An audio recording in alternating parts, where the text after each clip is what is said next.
ওকে, আমরা আজকে জীবে পরিবহন আমাদের জীববিজ্ঞানের ষষ্ঠ অধ্যায় ইহতেটা পড়ব ইনশাল্লাহ। তো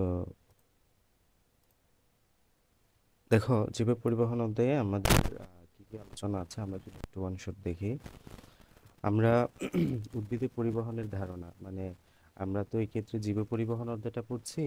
তো জীব আমরা জানি দুই প্রকারের হইতে পারে, একটা হচ্ছে উদ্ভিদ, একটা হচ্ছে প্রাণী, তাই না?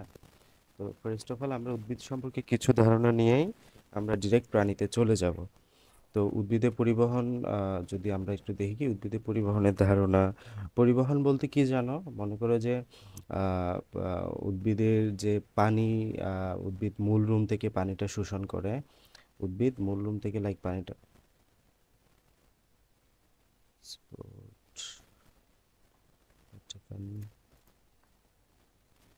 আচ্ছা। তো উদ্ভিদ মূল রুম থেকে মনে করো যে পানি শোষণ করলো, উদ্ভিদ মূল আছে না, মূলের মূল রুম থেকে তোমার পানিটা শোষণ করলো।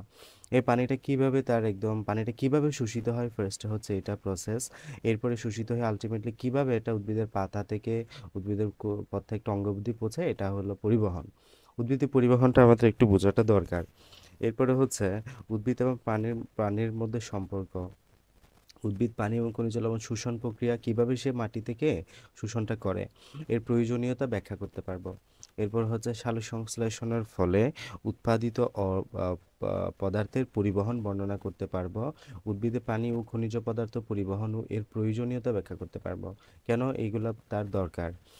ফাইনালি আমাদের সবচেয়ে গুরুত্বপূর্ণ একটা প্রসেস, প্রস্বাদন সম্পর্কে আমরা পড়ব। প্রস্বাদন হার নিয়ন্ত্রণের প্রভাবক আছে। এই প্রভাবকগুলো আমাদের মূলত সিকিউর ঘ নাম্বারে অনেক সময় এসে থাকে। ফাইনালি প্রস্বাদন একটা নেসেসারি ইভিল, এটা অতি প্রয়োজনীয় অমঙ্গল, কেন এটা আমাদের দরকার, আবার কেন অনেক সময় এটা আমাদের ক্ষতির কারণ হয়ে দাঁড়ায় উদ্ভিদের জন্য, এটা আমরা আলোচনা করব। এরপরে আমরা উদ্ভিদের এই আলোচনা শেষে আমরা ঢুকে যাব মানবদেহ বা প্রাণীতে। প্রাণীতে আমরা মানবদেহের সংবহনের ধারণা, তারপর হচ্ছে রক্ত উপাদানের কাজ, রক্তের কাজ, এরপর বিভিন্ন গ্রুপের রক্তের বৈশিষ্ট্য, রক্ত গ্রুপ বৈশিষ্ট্যের উপর ভিত্তি করে রক্ত নির্বাচন, হ্যাঁ, রক্তদানের নিয়মাবলী কী কী। ফাইনালি আমরা মানবদেহের রক্ত সঞ্চালন। এরপরে হচ্ছে হৃৎপিণ্ডের গঠন ও কাজ, হ্যাঁ, এরপর হৃৎপিণ্ডের গঠনগতভাবে যে কার্যক্রম রয়েছে, তারপর রক্ত সঞ্চালন, রক্তচাপ, আদর্শ রক্তচাপ, কোলেস্টেরল, এর সীমা, উপকারিতা, স্বাস্থ্য ঝুঁকি কী কী আছে, রক্ত সঞ্চালনে কোলেস্টেরলের ভূমিকা, হ্যাঁ, এরপর হৃৎপিণ্ড সম্পর্কিত বিভিন্ন রোগ, এর লক্ষণ করতে প্রতিরোধ প্রতিকার ইত্যাদি নিয়ে আমাদের এই অধ্যায়টা গোছানো হয়েছে। আচ্ছা, আমার সাউন্ডটা কি ক্লিয়ারলি শোনা যাচ্ছে? জি। ওকে। তো দেখো, উদ্ভিদ এবং পানির সম্পর্ক যদি আমরা দেখি, আমাদের কিছু কথাবার্তা বলা আছে। প্রোটোপ্লাজম জীবদেহের ভৌত ভিত্তি, এটা আমাদের কোয়েশ্চেনে আসে। তাহলে জীবদেহের ভৌত ভিত্তি বলা হয় কোনটাকে? প্রোটোপ্লাজমকে। এই প্রোটোপ্লাজমকে বলা হচ্ছে জীবদেহের ভৌত ভিত্তি। জীবদেহের ভৌত ভিত্তির নাম কি তাহলে? প্রোটোপ্লাজম। জীবদেহের ভৌত ভিত্তি কি? প্রোটোপ্লাজম, মনে থাকবে। জীবদেহের ভৌত ভিত্তি হচ্ছে প্রোটোপ্লাজম। এবং প্রোটোপ্লাজমের যেটা জীবদেহের ভৌত ভিত্তি, তার 90%টাই হচ্ছে পানি। তাহলে আলটিমেটলি আমাদের এই যে পানিটাকেই আমাদের সবচেয়ে গুরুত্বপূর্ণ উপাদান আমরা বলতে পারি। তো প্রোটোপ্লাজম যদি জীবনের ব্রতবৃত্তি হয়, এই প্রোটোপ্লাজমের শতকরা 90 ভাগই হচ্ছে পানি। তার কারণে আমরা এই পানিকে ফ্লুইড অফ লাইফ বলা হয়। এবং পানির পরিমাণ কমে গেলে প্রোটোপ্লাজম সংকুচিত হয়ে মারা যেতে পারে। তাছাড়াও উদ্ভিদের দেহে যত বিপাকীয় বিক্রিয়া চলে, পানির অভাব হলে সেগুলো বন্ধ হয়ে যাবে। তো পানির যে প্রয়োজনীয় দিকগুলো রয়েছে, এগুলো আমাদের সংক্ষেপে এখানে আলোচনা করা হয়েছে। প্রোটোপ্লাজম সজীব রাখতে পানির বিকল্প নেই, তার মানে প্রোটোপ্লাজমের জন্য দরকার। এরপর প্রস্বাদন সংশ্লেষণ প্রক্রিয়া আমাদের পানির প্রয়োজন। এরপরে পানি একটা গুরুত্বপূর্ণ দ্রাবক, ঠিক আছে। এরপর উদ্ভিদের কোষ বৃদ্ধি এবং চলনে আমাদের একটা গুরুত্ব রয়েছে। আমাদের একটা প্রসেস সম্পর্কে এখানে বলা হয়েছে ইমবাইবেশন, আমাদের ক নাম্বার কোয়েশ্চেন আসে এবং এমসিকিউতে আসে। ইমবাইবেশন প্রক্রিয়াটা কি? তাহলে দেখো, এই যে কলয়েড জাতীয় শুকনো এবং আধা শুকনো তরল পদার্থ শুষে নেওয়ার যে প্রক্রিয়া, এটাকে আমরা বলবো ইমবাইবেশন। তাহলে আমরা কিছু পদার্থ, যখন তোমরা এইচএসসিতে যাবা, তখন কলয়েড, তারপর সাসপেন্সয়েড, ইমালসয়েড, এরকম কিছু পদার্থের নাম পড়বা। মানে সম্পৃক্ত দ্রব্য, অসম্পৃক্ত দ্রব্য, সম্পৃক্ত কিছু প্রকারভেদ আছে এগুলোতে আর কি। তো এই যে কলয়েড জাতীয় যে পদার্থগুলো আছে, এগুলো তোমার যে তরল পদার্থ শুষে নেওয়ার যে প্রক্রিয়া, এটাই হচ্ছে আমাদের ইমবাইবেশন। তো কলের জাতীয় কয়েকটি পদার্থের উদাহরণ আমাদের সবচেয়ে বেশি আসে। কলের জাতীয় পদার্থের অপর নাম হচ্ছে হাইড্রোফিলিক, মানে হচ্ছে পানি শুষি বা পানি প্রিয়, ঠিক আছে। হাইড্রোফিলিক, হাইড্রো শব্দ অর্থ হচ্ছে পানি বা H2O, আর ফিলিক শব্দ অর্থ হচ্ছে প্রিয়, হ্যাঁ, এডিশন মানে আকর্ষী। তাহলে সেলুলোজ, স্টার্চ এবং জিলেটিন ইত্যাদি হলো আমাদের ইমবাইবেশন কলের জাতীয় পদার্থ বা হাইড্রোফিলিক পদার্থ, ঠিক আছে। সেলুলোজ, স্টার্চ এবং জিলেটিন, এরা তরল পদার্থের সংস্পর্শে এলে তা শুষে নেয়, আবার তরল পদার্থের অভাবে সংকুচিত হয়ে যায়। তাহলে এরা হচ্ছে যখন তরল পদার্থের কাছাকাছি আসে তখন এটা কি হয়, সংকুচিত হয়ে যায়। এই যে এরা দেন আবার পদার্থটি শুষে নেয়। কোষপ্রাচীর এবং প্রোটোপ্লাজম কলের ধর্মী হওয়ায় ইমবাইবেশন প্রক্রিয়ায় পানি শোষিত হয়ে স্ফীত হয়ে ওঠে। আমাদের যে কোষপ্রাচীর আছে না, আমাদের একটা সেল, হ্যাঁ, এই সেলের যে এখানে কিছু প্রোটিন আছে, হ্যাঁ, একটা ইন্টিগ্রাল প্রোটিন, পেরিফেরাল প্রোটিন, এই প্রোটিনের মধ্যে কিছু আমাদের এখানে তোমার প্রকারভেদে আমরা দেখবো এখানে যে বাহ্যিক পদার্থটা হচ্ছে হাইড্রোফিলিক, হ্যাঁ, হাইড্রোফিলিক মানে এটা পানি আকর্ষী, পানিটাকে সে আকর্ষণ করে। তো এখানে কলের ধর্মী হবে, তাছাড়া এখানে কিছু পদার্থ কলয়েড ধর্মী, কলের ধর্মী হয় কি হবে, পানি ভিতরে ঢুকে যাবে, হ্যাঁ, এটা শোষণকে স্ফীত হয়। এটা পানি শোষণের অন্যতম একটা প্রক্রিয়া, এভাবে পানি শোষণ করে থাকে। তাছাড়াও ব্যাপন, ব্যাপন বা ডিফিউশন এই পদ্ধতিটা আমরা জানি। ব্যাপন হচ্ছে কি, হাই ডেনসিটি জায়গা থেকে যখন লো ডেনসিটি জায়গার দিকে সলিউটের তোমার গমন ঘটে, হ্যাঁ, movement of solute from high density to low density, আমাদের যখন স্পেসে এই সলিউটের ব্যাপন ঘটে, এটা হচ্ছে আমাদের ব্যাপন বা ডিফিউশন। তো এখানে কিছু কথাবার্তা বলা আছে, এগুলো রিডিং দিও। এখানে একটা কথা বলা আছে, এই যে একই তাপমাত্রা এবং বায়ুমণ্ডলীয় চাপে কোনো পদার্থের বেশি ঘনত্ব বিশিষ্ট দ্রবণ থেকে কম ঘনত্ব দ্রবণের দিকে দ্রাবকের বেবিত হওয়ার প্রচ্ছন্ন ক্ষমতাকে ব্যাপন চাপ বলা হয়। একই বায়ুচাপে কোনো একটা দ্রবণ এবং দ্রাবকের চাপ ব্যাপন চাপের পার্থক্যকে ব্যাপন চাপ ঘাটতি বা ডিফিউশন প্রেসার ডেফিসিট বলে। পাথার মেসোফিল টিস্যুতে ব্যাপন চাপ ঘাটতির ফলে পানির ঘাটতি আছে, এমন কোষ আশেপাশের কোষ থেকে পানি টেনে নেয়। এক কথায় উদ্ভিদের পানি শোষণে ব্যাপনের গুরুত্ব অপরিসীম। তাহলে উদ্ভিদের পানি শোষণের জন্য ব্যাপনটা গুরুত্বপূর্ণ। এরপর আসে অভিস্রবণ বা অসমোসিস। অভিস্রবণ বিষয়টা কি, অভিস্রবণ বা অসমোসিসের জন্য কিছু শর্ত প্রয়োজন। একটা হচ্ছে, দেখো, অভিস্রবণ বিষয়টা আজকে একটু ভালো মতো করে বুঝে নাও, হ্যাঁ, আজকে একটু ভালো মতো করে বুঝে নাও, তাহলে একদম ক্রিস্টাল ক্লিয়ার হয়ে যাবে। মানে অভিস্রবণ বিষয়টা তোমাদের জন্য অনেক পেছালে আমার যতটুকু মনে হয়। দেখো, অভিস্রবণ মানে হলো, আমরা ব্যাপন পড়েছি না, ব্যাপন ব্যাপন ব্যাপন মানে কি, যখন উচ্চ ঘনত্বের স্থান থেকে, উচ্চ ঘনত্বের স্থান থেকে নিম্ন ঘনত্বের স্থানে, নিম্ন ঘনত্বের স্থানে, নিম্ন ঘনত্বের স্থানে কি যায়, কি যায়, দ্রব যায় বা সলিউট যেটাকে আমরা বলি, দ্রব যায়, তাই না। উচ্চ ঘনত্বের স্থান থেকে নিম্ন ঘনত্বের স্থানে কি যাবে, দ্রব যাবে। দিস ইজ কল্ড ব্যাপন, দিস ইজ কল্ড ব্যাপন। এখন আমি তোমাকে যদি একদম সংক্ষেপে বলে দেই হোয়াট ইজ অভিস্রবণ বা অসমোসিস। অভিস্রবণ তুমি যদি সংক্ষেপে বুঝতে চাও তাহলে এভাবে মনে রাখো, অভিস্রবণ ইজ ইকুয়াল টু আবার উচ্চ ঘনত্বের স্থান থেকে, উচ্চ ঘনত্বের স্থান থেকে নিম্ন ঘনত্বের স্থানে যাবে, কে যাবে, এক্ষেত্রে দ্রাবক যাবে, এক্ষেত্রে কে যাবে, দ্রাবক যাবে। এটাই হচ্ছে অভিস্রবণ। মানে একদম ভিতরের যদি টপিক কনসেপ্ট তুমি বুঝতে চাও তাহলে এভাবে মনে রাখিও যে ব্যাপন হচ্ছে উচ্চ ঘনত্বের স্থান থেকে নিম্ন ঘনত্বের স্থানে দ্রব যাওয়া, অভিস্রবণ উচ্চ ঘনত্ব থেকে নিম্ন ঘনত্বে যাওয়া, তবে কি যাওয়া, দ্রাবক যাওয়া। হুম, এখন এই বিষয়টাকে তুমি উল্টাভাবে বলতে পারো, দ্রাবক যাওয়া আলটিমেটলি ঘটনা ঘটে কিন্তু এটা, আলটিমেটলি ঘটনা ঘটে কিন্তু এটা। তবে আমরা এক্ষেত্রে দেখব যে মূলত নিম্ন ঘনত্বের স্থান থেকে উচ্চ ঘনত্বের স্থানে সলিউট প্রবাহিত হয়, সলিউট, হ্যাঁ। তুমি যদি দ্রবর বিষয়টা বলো, এই দ্রব দিয়ে বলো, মানে তখন বলতে হবে যে নিম্ন ঘনত্বের স্থান থেকে, নিম্ন ঘনত্বের স্থান থেকে উচ্চ ঘনত্বের স্থানে দ্রব যাওয়া, দ্রব, তখন বলতে হবে দ্রব। মানে তুমি যখন নিম্ন ঘনত্ব থেকে উচ্চ ঘনত্ব বলবা তখন তোমাকে বলতে হবে দ্রব। বাট দ্রাবকের জন্য বললে বিষয়টা আসলে এমন হয়, আসলেই দ্রাবক যে পানি চলাচল করে এক্ষেত্রে, বুঝতে পারছো। আচ্ছা, তো আরো আরো এখানে আলোচনা করা যায় অনেকভাবে, তো আমি আশা করছি এতটুকু যদি বুঝে যাও, আর আলোচনা না করে, আরো আলোচনা করলে তোমাদের মাথা ঘুলাইয়া যাবে। আচ্ছা, তো এক্ষেত্রে আমরা কিসমিসের উদাহরণটা দেই স্বাভাবিকভাবে। তো এক্ষেত্রে কিসমিসগুলো ফুলে টস টস হয়ে ওঠে, ওই টসটসে কিসমিস যদি আবার চিনির ঘন দ্রবণে ভিজিয়ে রাখো তাহলে দেখবে সেগুলো আবার চুপসে গেছে।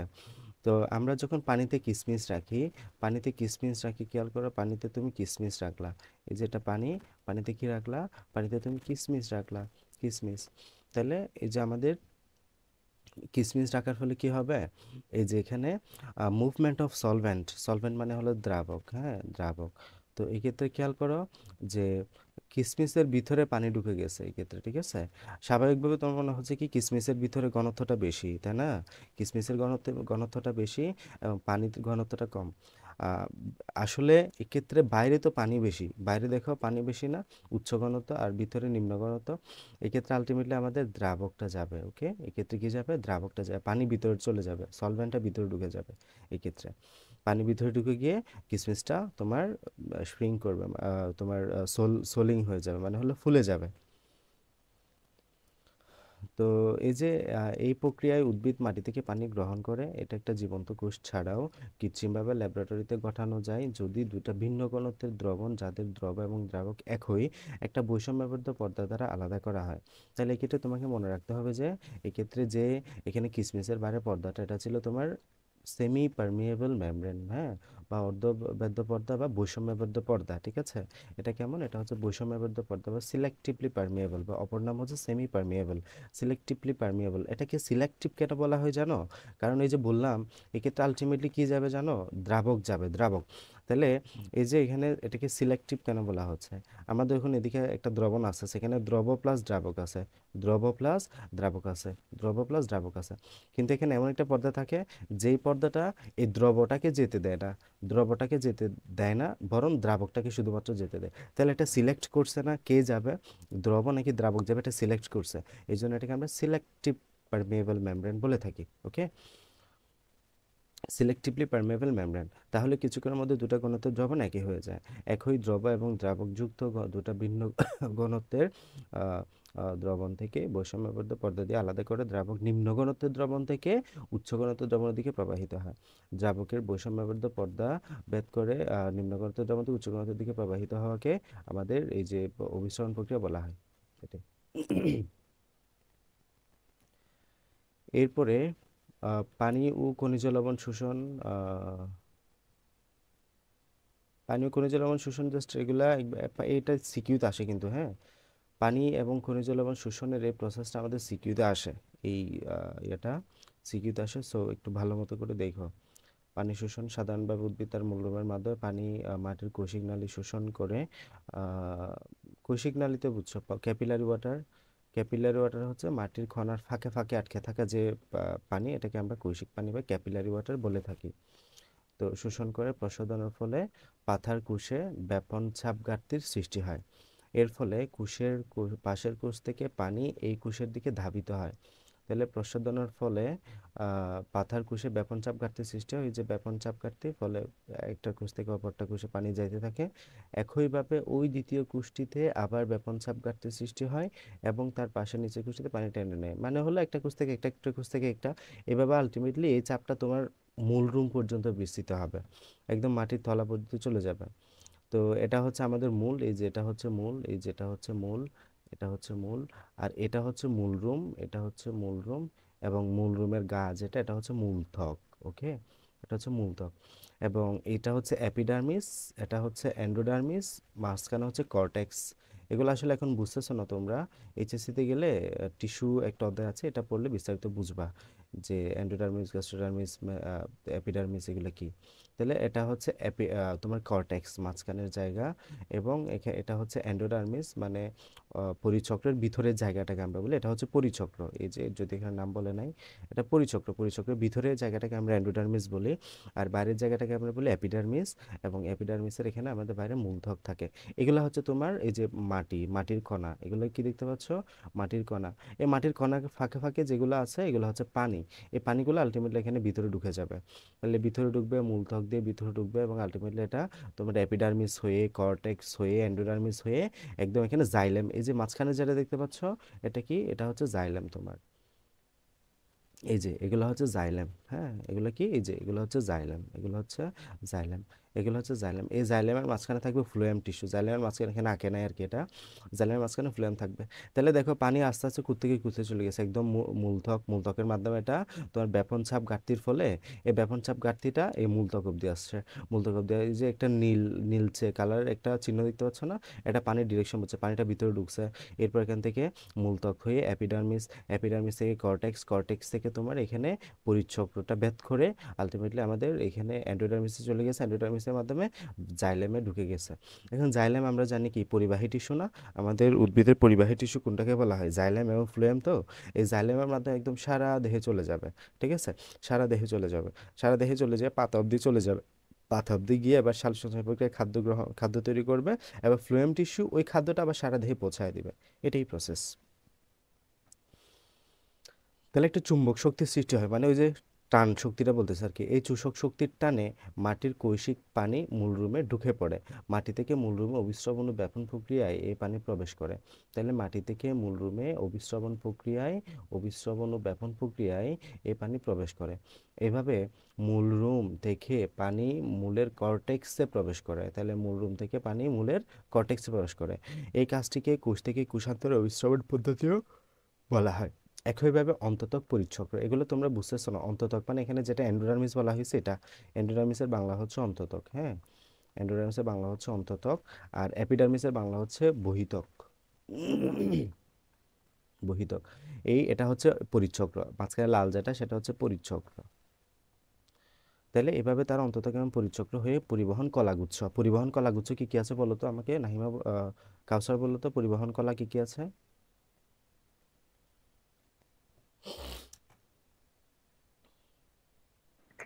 কি পরিবহন? পরিবহন কলাগুচ্ছে কোন কোন টিস্যু আছে, কোন কোন কলা আছে, সৌরভ বলো।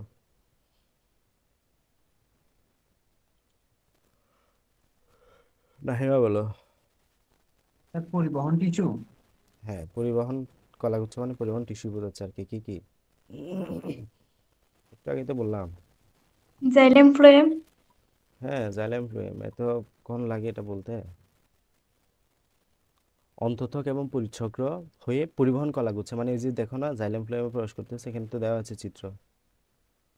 এই যে এটা হচ্ছে তোমার কর্টেক্স এন্ডোডার্মিস, এইখানে জাইলেম ফ্লোয়েমে যাচ্ছে। এই যে জাইলেম, এগুলো হচ্ছে জাইলেম, এগুলো হচ্ছে জাইলেম ফ্লোয়েম, এই জাইলেম ফ্লোয়েমে যাচ্ছে এটা। তাহলে পরিবহন কলাগুচ্ছ বা ভাস্কুলার বান্ডেল বলা হয় আমাকে। পরিবহন টিস্যুর অপর নাম হচ্ছে ভাস্কুলার টিস্যু। পরিবহন টিস্যুর অপর নাম হচ্ছে কি? Vascular tissue. ভাস্কুলার টিস্যু, এটা গুরুত্বপূর্ণ। পৌঁছে যায় পানি একবার পরিবহন কলায় পৌঁছে গেলে তা জাইলেম কলার মাধ্যমে উপরের দিকে এবং পাশের দিকে প্রবাহিত হতে থাকে। এইভাবে পানি বিভিন্ন শাখা প্রশাখায় উদ্ভিদের পাতায় পৌঁছে যায়। এই কাজে দুটো গুরুত্বপূর্ণ প্রক্রিয়া কাজ করে, একটা হচ্ছে অভিস্রবণ এবং প্রস্রবণ। তাহলে তোমরা মনে রাখতে পারো যে পানি শোষণ প্রক্রিয়ায় কোন কোন দুটো প্রক্রিয়া কাজে লাগে? ব্যাপন, অভিস্রবণ এবং প্রস্বেদন, এই প্রক্রিয়ায়। তো প্রস্বেদন কেন কাজে লাগে আমাকে বলতে পারবা? নাহিমা বলো তো, কেন প্রস্বেদনটা কাজে লাগে?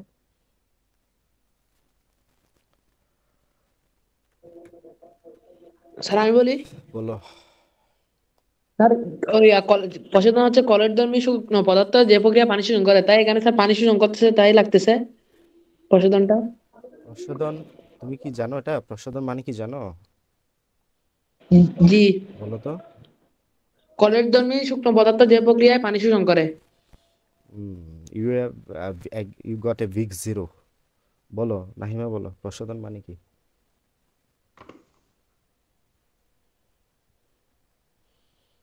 বলো প্রস্বেদন মানে কি?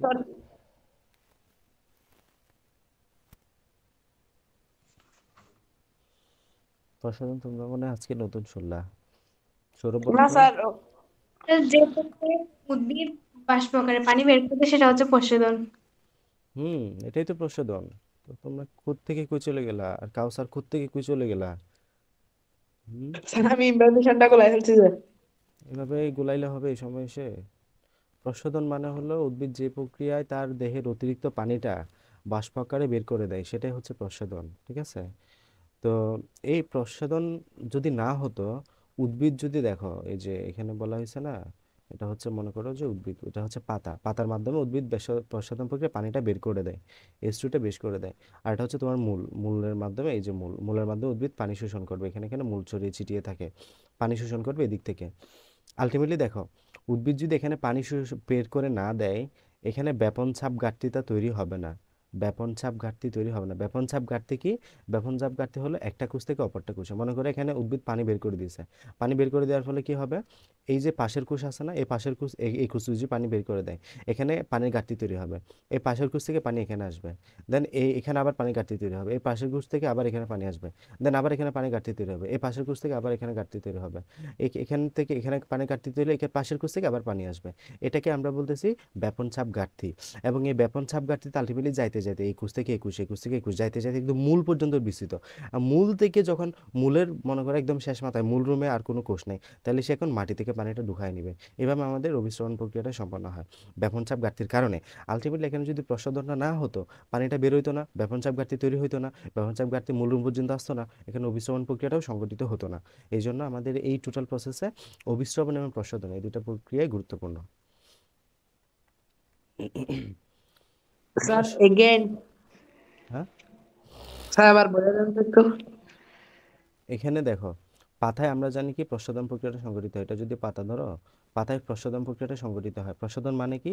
উদ্ভিদ তার পানিটা দেহ থেকে বের করে দেয়া, উদ্ভিদ দেহের অতিরিক্ত পানিটা দেহ থেকে বের করে দেয়া। তাহলে মনে করো উদ্ভিদ তার পানিটা দেহ থেকে বের করে দিচ্ছে, বের করার সাথে সাথে কি হবে, এখানে একটা পানির স্বল্পতা তৈরি হবে, পানির ঘাটতি তৈরি হবে।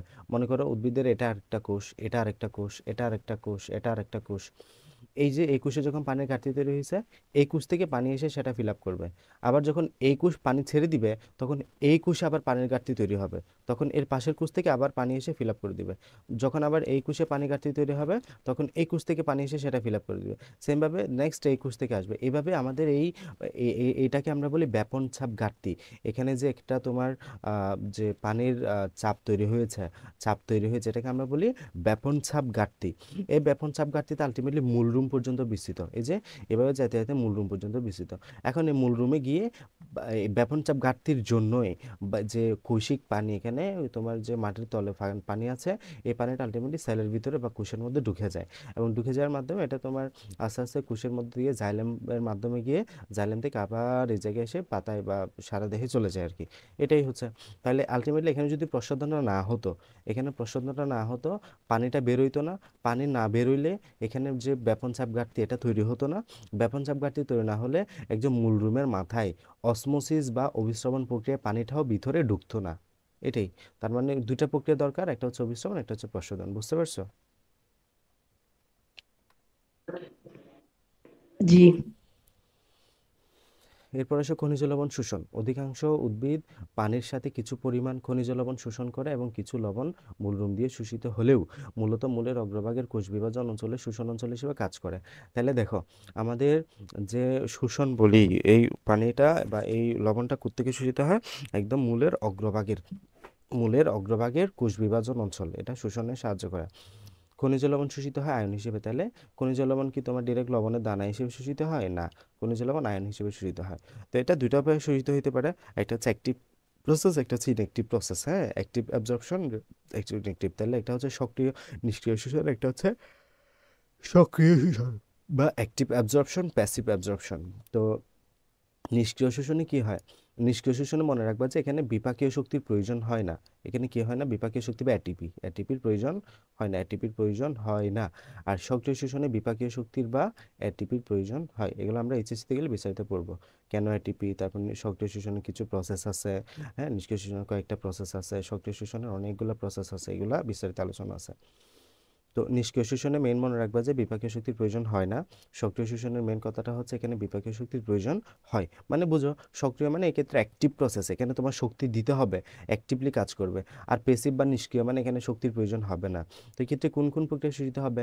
ইমবাইবেশন এবং অভিস্রবণ প্রক্রিয়ায়। প্রশ্নে আসে যে ইমবাইবেশন এবং অভিস্রবণ প্রক্রিয়া, লবণ শোষণ প্রক্রিয়া, কোন প্রক্রিয়া? এটা কি নিষ্ক্রিয় নাকি সক্রিয়? অবশ্যই এটা নিষ্ক্রিয়। ওকে। আর সক্রিয় শোষণের কোনো নামই তোমাদের বইয়ে বলা হয় নাই, এগুলো এইচএসসিতে গেলে পড়বা। তো আসো উদ্ভিদে পরিবহন। তো উদ্ভিদে পরিবহন বলতে মূলত মাটি থেকে শোষিত পানি এবং খনিজ লবণ পাতায় প্রস্তুতকৃত খাদ্যের চলাচলকে বোঝায়। আমরা জানি জাইলেম ভেসেলের মাধ্যমে পানি এবং খনিজ লবণ উদ্ভিদের পাতায় পৌঁছায় এবং প্রস্বাদন টান, এই যে প্রস্বাদন বললাম না, যেটা প্রস্বাদনের কারণে একটা টান সৃষ্টি হয়, এটা ব্যাপন চাপ ঘাটতি বা প্রস্বাদন টান এবং কৌশিক শক্তি মূলজ চাপের ফলে কুষ্ঠরস উদ্ভিদের পাতায় পৌঁছায় বলে বিজ্ঞানীরা ধারণা করেন। এভাবে পাতায় পানি পৌঁছালে সেখানে খাদ্য প্রস্তুত হয়। প্রস্তুত খাদ্য উদ্ভিদের বিভিন্ন এলাকায় পরিবহনের দায়িত্ব গ্রহণ করে ফ্লোয়েম টিস্যু। তাহলে পাতায় প্রস্তুতকৃত খাদ্য আমাদের দেখো কিন্তু এই যে উদ্ভিদের মূল থেকে এটা হচ্ছে পাতা, এই যে উদ্ভিদের মূল থেকে যে পানি, এই পানিটা পাতা অবধি নিয়ে যাচ্ছে কে? আমাদের কে? জাইলেম টিস্যু, তাই না? কোন টিস্যু? Xylem tissue. আবার এই পাতায় প্রস্তুতকৃত খাদ্য সারা দেহে পৌঁছে দেওয়ার দায়িত্ব কার? Phloem tissue. তাহলে আলটিমেটলি এই জাইলেম এবং ফ্লোয়েম হচ্ছে আমাদের পরিবহন টিস্যু, কারণ তারা পরিবহনের সাথে কাজ করে।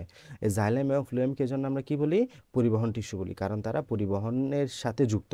এই যে জাইলেম হচ্ছে তোমার পানিটা, এই যে তোমার মূল থেকে এই যে তোমার পাতা অবধি নিয়ে যায়, আর পাতায় প্রস্তুতকৃত খাদ্যটা সারা দেহে নিয়ে যায় কে? Phloem tissue. ওকে।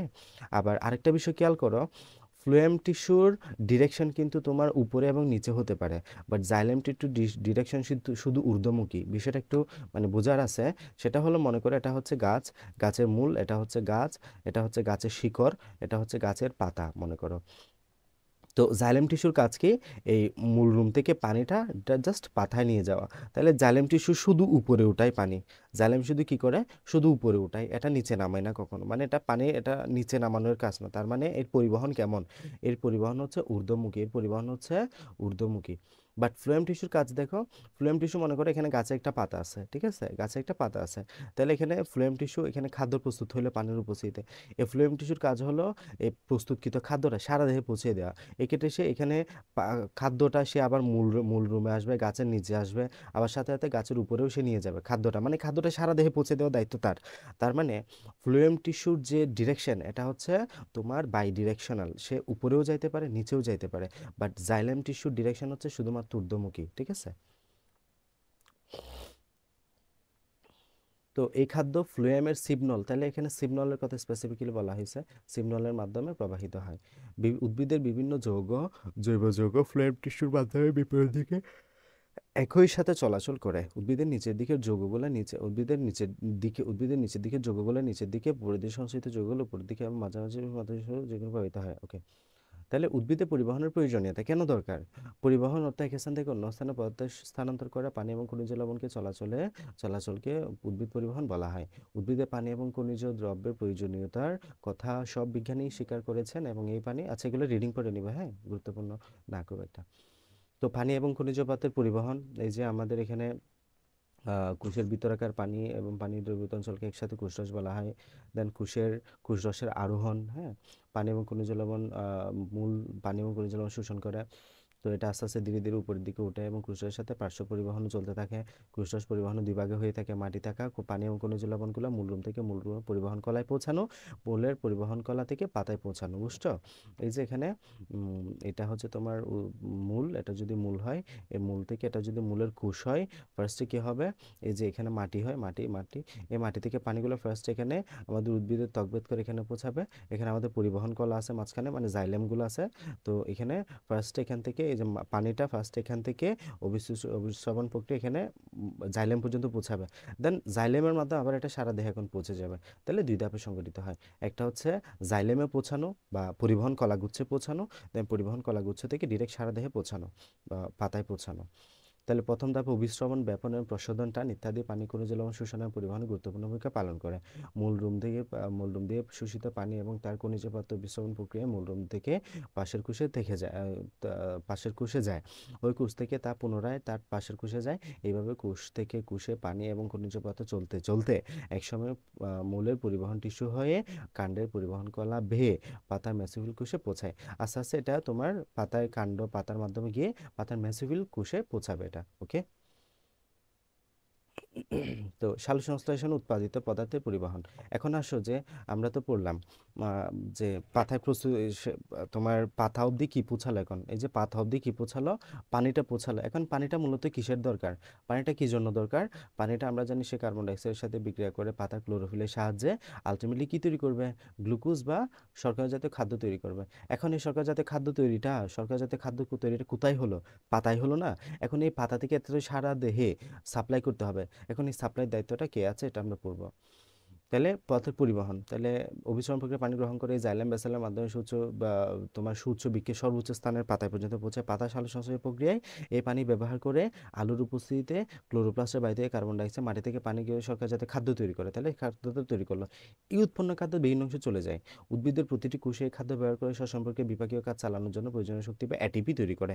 এই কাজের পর যতটুকু খাদ্য অবশিষ্ট থাকে সেগুলো উদ্ভিদের বিশেষ বিশেষ অঞ্চলে সঞ্চিত থাকে, বিভিন্ন ফল বীজ ছাড়াও কাণ্ড, যেমন গুলালো। তাহলে এটা আমাদের আসে যে দেখো আমাদের সরকার জাতীয় খাদ্য তৈরি করলো উদ্ভিদ সালোকসংশ্লেষণ প্রক্রিয়ায়, এবং যেগুলা এই সরকার জাতীয় খাদ্যের মাধ্যমে আলটিমেটলি সে শ্বসন প্রক্রিয়ায় রেসপিরেশনে সে বিপাকীয় কাজ চালানোর জন্য, মানে তার বিপাকীয় কাজ কি কি আছে তোমার, সালোকসংশ্লেষণ, তারপর শ্বসন, অসমোসিস, যে প্রসেসগুলো আছে আর কি, এগুলোর জন্য তার এটিপি প্রয়োজন হয়। এই এটিপি সে তৈরি করে এই শ্বসন প্রক্রিয়ার মাধ্যমে, হ্যাঁ, গ্লাইকোলাইসিস, এসিটাইল কোএসিস, ক্র্যাবস সাইকেল, এগুলোর মাধ্যমে আর কি সে এটিপি তৈরি করে। এখন এগুলোর পরেও যে খাদ্যগুলো অবশিষ্ট থাকে, এই খাদ্যগুলো জমা থাকবে কিসে কিসে জমা থাকবে, দেখো বিভিন্ন ফল বীজ, তাছাড়াও যখন কাণ্ডে জমা থাকবে তখন তার নাম হবে গুলালু। তাহলে গুলালুর জন্য সঞ্চিত খাদ্য কোথায়, কাণ্ড। মূল মিষ্টি আলু, মেডিকেল পরীক্ষা আসছে এটা একবার, যে গুলালুর জন্য সঞ্চিত খাদ্য কোথায়, কাণ্ডে। গুলালুর জন্য সঞ্চিত খাদ্য কোথায়, কাণ্ডে। মিষ্টি আলুর জন্য মূলে, ঠিক আছে।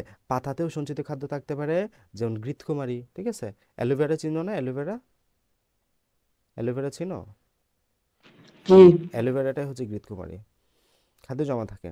আবার এবার দেখবো যে সালোকসংশ্লেষণের উৎপন্ন খাদ্য। আচ্ছা, এবার সব ফ্লোয়েমের মাধ্যমে যে পরিবহন হয় সেটা। ফ্লোয়েম ট্রান্সলোকেশন, উদ্ভিদের মূল বা পাতা পরস্পর থেকে দূরে অবস্থান করায় খাদ্য চলাচলে একটা দ্রুত এবং কার্যকর পরিবহন ব্যবস্থা থাকা আবশ্যক। এই কাজটা ফ্লোয়েমের সিগন্যাল করে থাকে। ফ্লোয়েম পরিবহন কলাগুচ্ছের অন্যতম গুচ্ছ। আমরা জেনেছি যে পরিবহন কলাগুচ্ছ, জাইলেম গুচ্ছ এবং ফ্লোয়েম গুচ্ছ থাকে।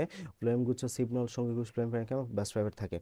তাহলে বলো এই যে ফ্লোয়েম গুচ্ছ আমরা কি কি পাবো, সিগন্যাল পাবো, সঙ্গীকুশ পাবো, ফ্লোয়েম প্যারেনকাইমা, বাস ফাইবার। এই সিগন্যালের একটা ক্যারেক্টারিস্টিক্স ফিচার আছে, সেটা হচ্ছে এটার মধ্যে কোনো কি নাই, নিউক্লিয়াস নাই, তাই না? এটার মধ্যে কোনো কি নাই, নিউক্লিয়াস নাই। সিগন্যালে কোনো নিউক্লিয়াস নাই। সিগন্যাল এক ধরনের কেন্দ্রিকাবিহীন, কেন্দ্রিকা মানে তো নিউক্লিয়াস, তাই না? কেন্দ্রিকা মানে নিউক্লিয়াস।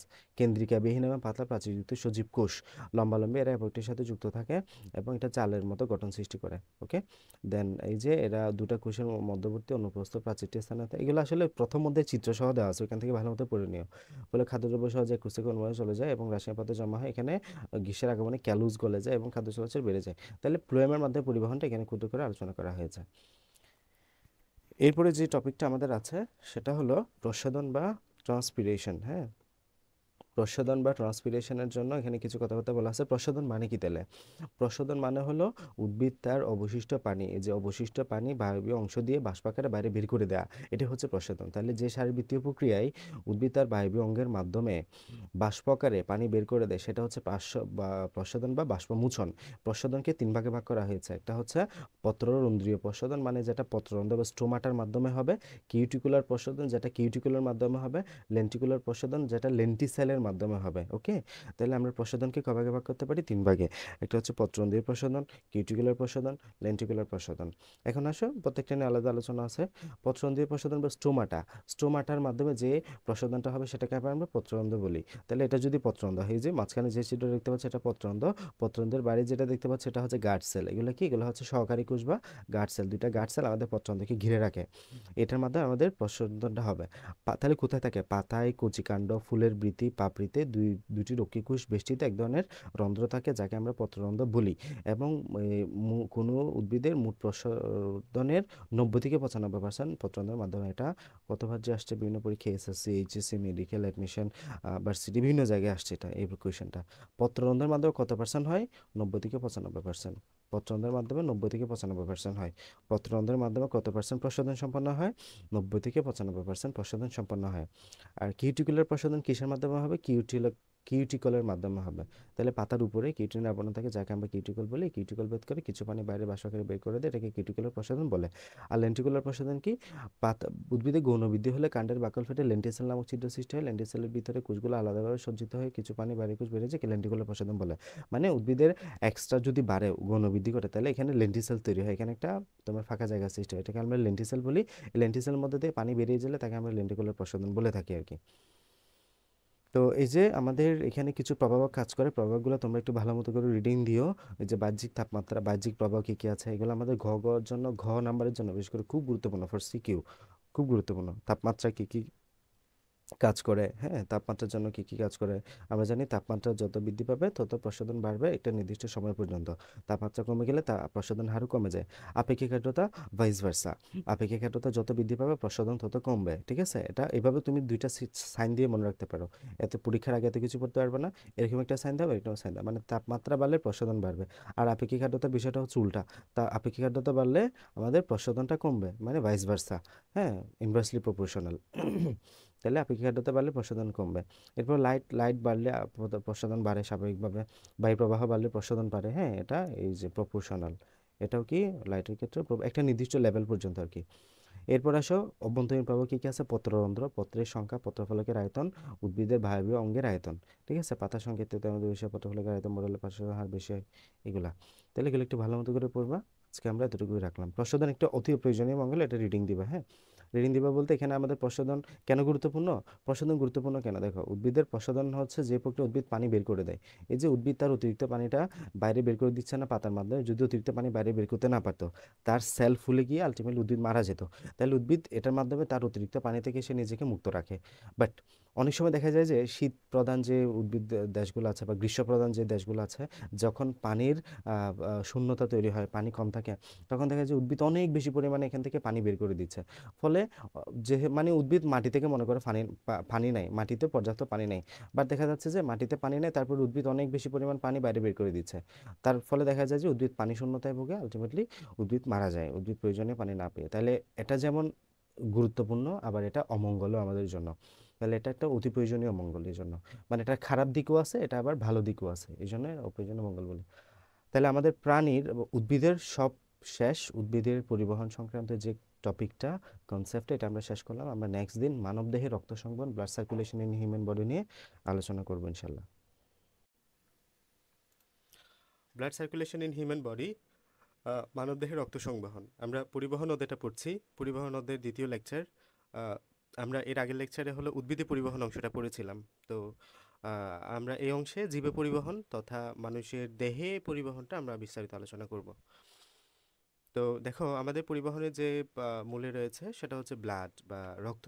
তো রক্তনালীর মধ্য দিয়ে রক্ত দেহে সর্বত্র প্রবাহিত হয় এবং কোষে অক্সিজেন এবং খাদ্য উপাদান সরবরাহ করে। আমরা যখন রক্তের কাজ পড়ব তখন আমরা এটা বিস্তারিত দেখব, what is the function of blood, blood কী কী কাজ করে আমাদের এই পরিবহনে। ফলে দেহের সব কোষ সজীব এবং সক্রিয় থাকে, যে তন্ত্রের মাধ্যমে রক্ত প্রতিনিয়ত দেহের বিভিন্ন অঙ্গ এবং অংশে চলাচল করে, তাকে রক্ত সংবহন তন্ত্র বলা হয়। তো আমরা জানি তন্ত্র বা সিস্টেম, এটা একটা কি, এটা একটা সিস্টেম, এটা একটা সিস্টেম। তো সিস্টেম ফর্ম হওয়ার জন্য কি লাগে? সিস্টেম ফর্ম হওয়ার জন্য একাধিক অর্গান বা অঙ্গ লাগে, তাই না? এক্ষেত্রে আমরা জানি হৃৎপিণ্ড কাজ করবে, তারপর হচ্ছে বিভিন্ন ব্লাড ভেসেল কাজ করবে। তো এক্ষেত্রে যেহেতু একাধিক অংশ, এক্ষেত্রে আমাদের একসাথে হচ্ছে আমাদের একাধিক অর্গান। দেন একাধিক অর্গান আমাদের কীভাবে ফর্ম হয়েছে? অনেকগুলো টিস্যু একসাথে হয়ে একসাথে করে। টিস্যু কীভাবে ফর্ম হয়? একাধিক সেল মিলে। তো আলটিমেটলি যেহেতু আমাদের অনেকগুলো তন্ত্র একসাথে, অঙ্গ একসাথে একই ফাংশন করতেছে, একটা ফাংশনে রোল প্লে করতেছে, তো এটাকে আমরা ব্লাড সিস্টেম বলতে পারবো, রক্ত সংবহন তন্ত্র বলতে পারবো। এই তন্ত্রে প্রবাহিত রক্তের মাধ্যমে খাদ্য, অক্সিজেন এবং রক্তের বর্জ্য পদার্থ দেহের এক স্থান থেকে অন্য স্থানে পরিবাহিত হয়। তো মানবদেহে রক্ত প্রবাহ কেবল হৃৎপিণ্ড এবং রক্তনালীর মধ্যে সীমাবদ্ধ থাকে, কখনো এর বাইরে আসে না। তাহলে মানবদেহে স্বাভাবিকভাবে রক্তটা তোমার হৃৎপিণ্ড এবং রক্তনালীর মধ্যে সীমাবদ্ধ থাকে, কখনো এর বাইরে আসে না। এই জন্য আমরা মানবদেহকে বন্ধ বা বদ্ধ রক্ত সংবহন তন্ত্র বলা হয়, ক্লোজ সার্কুলেটরি সিস্টেম। তাছাড়াও আমরা অ্যানেলিডা একটা পর্বের নাম পড়বো, অ্যানেলিডা পর্বের প্রাণীতে আমরা বদ্ধ রক্ত সংবহন তন্ত্র দেখি। তাহলে আমরা যে অ্যানেলিডা এবং কর্ডাটা আমরা যেটা এখন পড়ছি, আমরা তো কর্ডাটা শ্রেণীর প্রাণী, ম্যামালিয়া। তো এই ক্ষেত্রে আমরা কর্ডাটা এবং অ্যানেলিডার ক্ষেত্রে বদ্ধ শক্ত সংবহন যোগী। আর যেটা মুক্ত রক্ত সংবহন ওই ক্ষেত্রে আমরা দেখব যে বড় একটা হিমোসিল থাকবে, তারপর তোমার রক্তনালী আর মধ্যে রক্তগুলো সীমাবদ্ধ থাকবে না, ওকে। বাট আমাদের ক্ষেত্রে দেখবা যে এগুলা রক্তনালীর মধ্যে রক্তটা সীমাবদ্ধ থাকে। তো সারা দেহে রক্ত একবার সম্পূর্ণ পরিবহনের জন্য 1 মিনিট বা তার চেয়ে কম সময় লাগে। তো এই যে রক্ত সংবহন তন্ত্রের বদ্ধ হওয়ার জন্য সুবিধা, রক্ত সরাসরি দেহের বিভিন্ন অঙ্গে পৌঁছে এবং রক্তবাহী নালীর ব্যাসের পরিবর্তনের মাধ্যমে দেহ কোনো বিষয়ের সঙ্গে রক্ত প্রবাহের পরিমাণ নিয়ন্ত্রণ করতে পারে। এরপরে রক্ত বিভিন্ন অঙ্গে পরিভ্রমণ করে দ্রুত হৃৎপিণ্ড ফিরে আসে। অন্যান্য তন্ত্রের তুলনায় রক্ত সংবহন তন্ত্রের বিশেষ বৈশিষ্ট্যপূর্ণ হলেও এর গঠনশৈলী মোটামুটি সাধারণ। এটা গঠনশৈলী মোটামুটি সাধারণ। তো রক্ত সংবহন তন্ত্রের মধ্যে আমরা কী কী পাবো? What is the component of blood circulatory system? আমরা এখানে পাবো হচ্ছে তোমার হৃৎপিণ্ড বা হার্ট, ধমনী পাবো মানে আর্টারি, শিরা বা বেইন পাবো, কৌশিক নালী বা ক্যাপিলারি পাবো, তাছাড়াও লসিকা তন্ত্র পাবো, লিম্ফ্যাটিক সিস্টেমও আমাদের এটার মধ্যে থাকবে। তো লসিকা তন্ত্রে আমরা কী কী পাবো? লসিকা পাবো, লসিকা নালী পাবো, ল্যাকটিয়াল নালী পাবো ইত্যাদি। তো ফার্স্টে যদি আমরা পড়ি রক্ত নিয়ে, তাহলে হয় রক্ত বা ব্লাড। ব্লাড কি? ব্লাড হচ্ছে তোমার অস্বচ্ছ, মানে এটা স্বচ্ছ না, হ্যাঁ, এটা অস্বচ্ছ, মৃদু ক্ষারীয়, হ্যাঁ, স্লাইটলি বেসিক, মানে এটা তোমার খুব যে ক্ষারীয় তা না, তবে মৃদু ক্ষারীয়, লবণাক্ত, লবণাক্ত এটা। তো অজৈব লবণের উপস্থিতির জন্য রক্তের স্বাদ নোনতা হয়, মানে লবণাক্ত হয়, অজৈব লবণের উপস্থিতি আছে এখানে। তো রক্ত হৃৎপিণ্ড, শিরা, উপশিরা, ধমনী, শাখা ধমনী এবং কৌশিক নালীপথে আবর্তিত হয়। লোহিত রক্তকণিকায় হিমোগ্লোবিন নামক রঞ্জক পদার্থ থাকার কারণে রক্তের রং লাল দেখায়। রক্তের রং লাল কেন হয় তাহলে? হিমোগ্লোবিন নামক রঞ্জক পদার্থ থাকার কারণে। হিমোগ্লোবিন নামক রঞ্জক পদার্থ থাকার কারণে রক্তের রং কেমন হয়? লাল হয়। হাড়ের লাল অস্থিমজ্জাতে রক্তকণিকার জন্ম হয়। তাহলে কোথায় জন্ম হয়? হাড়ের লাল অস্থিমজ্জা বা বোন ম্যারোতে আমাদের রক্ত উৎপন্ন হয়। তবে আমাদের রক্ত আরও অনেক জায়গায় তৈরি হয়, লিভারে তৈরি হয়, আমাদের প্যানক্রিয়াস তৈরি করতে পারে। উম, উম, তো এই ক্ষেত্রে আমাদের প্রাপ্তবয়স্কদের ক্ষেত্রে জাস্ট বলা হয়েছে অস্থিমজ্জাতে আমাদের রক্তকণিকার জন্ম হয়েছে।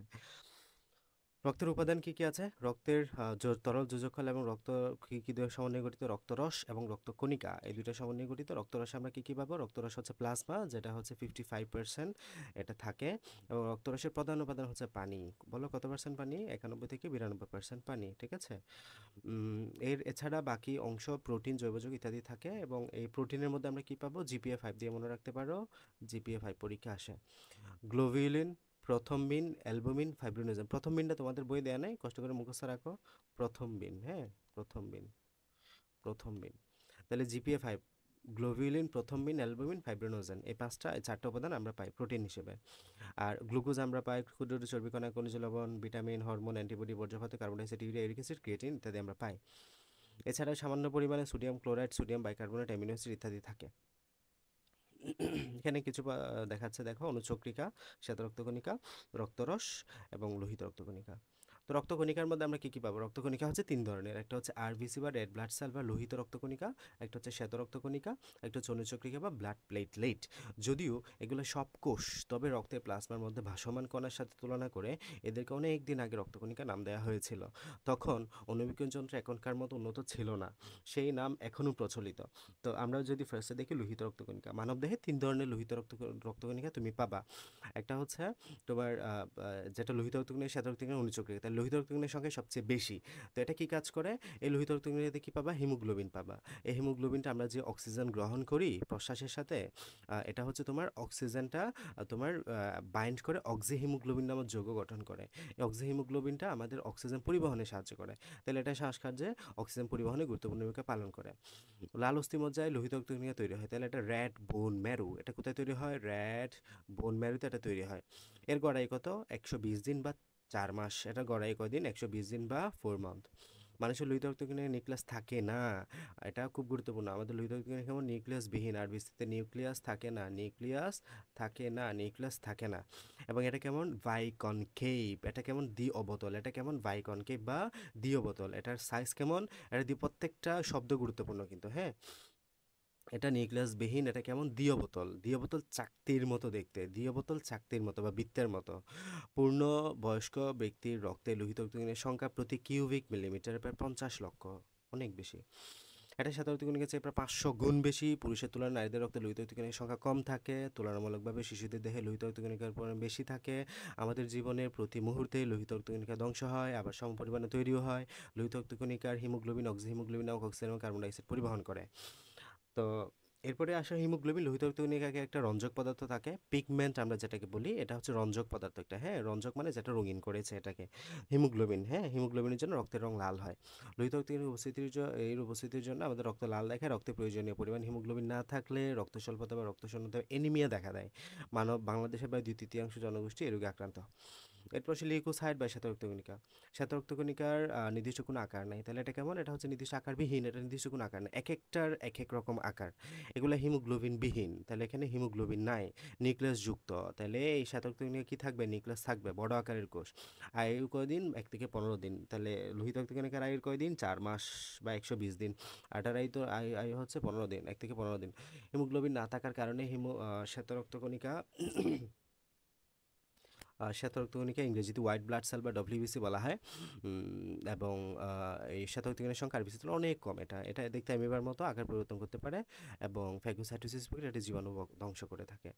তো আমরা শ্বেতরক্তকণিকার যদি সংখ্যাটা দেখো, এটা প্রতি ঘন মিলিলিটার রক্তে 4 থেকে 10 হাজার শ্বেতরক্তকণিকা আমরা পেয়ে থাকি। অসুস্থ যখন হয় তখন আমাদের এটা ব্লাড যে ইমিউনিটি সিস্টেম এটাকে অনেক বেশি স্ট্রং করার জন্য এটা সংখ্যা আমাদের দেহে বেড়ে যায়, হ্যাঁ, অসুস্থ হলে এটা বেড়ে যায়। প্রকারভেদ, আমরা 2 ধরনের শ্বেতরক্তকণিকা পাবো, এটা হচ্ছে গ্র্যানুলোসাইট, এক গ্র্যানুলোসাইট বা দানাবিহীন, একটা হচ্ছে গ্র্যানুলোসাইট বা দানাযুক্ত। একটা হচ্ছে এ মানে হলো না, what is the mean by A? No existence, A means no, তাহলে এ মানে না বোঝায়, গ্র্যানুলোসাইট মানে দানা, গ্র্যানিউল মানে হলো দানা, তাহলে এক গ্র্যানুলোসাইট মানে হচ্ছে অদানাযুক্ত বা দানাবিহীন, ঠিক আছে, আর গ্র্যানুলোসাইট মানে হচ্ছে দানাদার বা দানাযুক্ত। তাহলে এক গ্র্যানুলোসাইট কী কী আছে? এক গ্র্যানুলোসাইট আছে তোমার শ্বেতরক্তকণিকা, সাইটোপ্লাজম, দানাযুক্ত স্বচ্ছ লিম্ফোসাইট এবং মনোসাইট। গ্র্যানুলোসাইটের মধ্যে কী আছে? গ্র্যানুলোসাইট, লিম্ফোসাইট এবং মনোসাইট। এদের লিম্ফনোড, টনসিল, ফ্লিহা ইত্যাদি অংশে এটা তৈরি হয়। লিম্ফোসাইটগুলো বড় নিউক্লিয়াসযুক্ত ছোট কণিকা। লিম্ফোসাইটগুলো কেমন? লিম্ফোসাইটগুলো বড় নিউক্লিয়াসযুক্ত, মনে রাখতে হবে। লিম্ফোসাইটগুলো স্বাভাবিকভাবে বড়, দেখো নিউক্লিয়াসটা অনেক বড় কিন্তু একদম তোমার সাইটোপ্লাজমের প্রায় ম্যাক্সিমাম অংশ দখল করে আছে, এটা মনে রাখতে হয়। লিম্ফোসাইটটা কেমন? অনেক বড়। আবার মনোসাইটটা ছোট ডিম্বাকার বৃক্কাকার নিউক্লিয়াস বিশিষ্ট বড় কণিকা। লিম্ফোসাইট অ্যান্টিবডি গঠন করে এবং এই অ্যান্টিবডির দ্বারা দেহে প্রবেশ করা রোগ জীবাণু ধ্বংস করে। এই লিম্ফোসাইটটা কী তৈরি করে? অ্যান্টিবডি ফর্ম করে। লিম্ফোসাইটটা কী তৈরি করে? অ্যান্টিবডি তৈরি করে। লিম্ফোসাইটটা অ্যান্টিবডি তৈরি করে এবং দেহে রোগ প্রতিরোধ ক্ষমতা বাড়ে, দেহে ইমিউন সিস্টেমটা সে ডেভেলপড করে এবং মনোসাইট ফ্যাগোসাইটোসিস প্রক্রিয়ায় রোগ জীবাণুকে ধ্বংস করে। এটা আমাদের মনোসাইটটা ফ্যাগোসাইটোসিস প্রক্রিয়ায় রোগ জীবাণুকে ধ্বংস করে। তাহলে পরীক্ষা আসতে পারে ফ্যাগোসাইটোসিসের সক্ষম কে? মনোসাইট। লিম্ফোসাইটের কাজ কি? অ্যান্টিবডি তৈরি করা। লিম্ফোসাইটের কাজ কি? অ্যান্টিবডি তৈরি করা। মনোসাইট কি? ফ্যাগোসাইটোসিস করা। এবার আসো গ্র্যানুলোসাইটে। গ্র্যানুলোসাইটে দেখো, এখান থেকে চিত্র দেখে মনে রাখাটা সহজ। দেখো নিউট্রোফিলটা কয়টা অংশ দেখো তো? নিউক্লিয়াস, এটা হচ্ছে নিউক্লিয়াস, সবুজ অংশে যেটা দেখতে পাচ্ছ এটা হচ্ছে নিউক্লিয়াস। এটা হচ্ছে তোমার ঠিক আছে, আমি ভাইভাতে মানে আমার গত কী বারে বুধবারে আমার ভাইভা হয়েছিল ফিজিওলজি, বুঝছো? এই যে মানে আমি কনফিউজ ছিলাম, এই প্রশ্নটা আনসার দিছিলাম কনফিউজড হয়ে। এই যে আমাকে কোয়েশ্চেন করা হয়েছিল যে ফার্স্টে বলা হয়েছিল যে গ্র্যানুলোসাইডের নাম বলো, আমি বললাম নিউট্রোফিল, ইওসিনোফিল, বেসোফিল। আচ্ছা, এরপরও কোয়েশ্চেন করা হয়েছিল কেন এটা গ্র্যানুলোসাইড, বললাম যে এটা দানাদার বা এখানে গ্র্যানিউল থাকে। আচ্ছা, এটা হয়েছে। এরপরে জিজ্ঞেস করা হলো যে বলো যে এখানে যে গ্র্যানিউল, এই গ্র্যানিউলগুলো কেমন, হ্যাঁ, এই গ্র্যানিউলগুলো কেমন দেখতে। এখন এটা আমি কনফিউজড হয়ে গেছি। এখন দেখো আমি মানে লাস্টে কনফিউজড হয়ে যে অ্যান্সারটা দিছি, পরে এটা ঠিক ছিল, এখন এটা তোমাদের পড়াতে গিয়ে বুঝলাম। দেখো এই গ্র্যানিউলটা কেমন, আকারে ছোটো না? এটা হচ্ছে ফাইন গ্র্যানিউল, হ্যাঁ, আকারে ছোটো। হ্যাঁ, ম্যাম আমাকে জিজ্ঞেস করছিল যে নিউট্রোফিলের গ্র্যানিউলটা কেমন কেমন, ছোট, বড়, মাঝারি, নাকি কিসের মাধ্যমে এটাকে তুমি ডিফারেন্সিয়েট করতে পারবা? তো আমি আন্দাজে বলে দিচ্ছি যে ম্যাম গ্র্যানিউলটা হলো ছোট ছোট। সবচেয়ে বড় কোনটা তাহলে? এটা যদি সবচেয়ে ছোট হয় ব্যাসিলটা হবে সবচেয়ে বড়, হ্যাঁ, দেখো না সবচেয়ে বড় বড় দেখাচ্ছে না এগুলো, এগুলো সবচেয়ে বড় বড় দেখাচ্ছে, তার মানে আমার অ্যান্সার ঠিক ছিল। এটা মাঝারি সাইজের, ইসিনোফিলটা মাঝারি সাইজের দেখাচ্ছিল।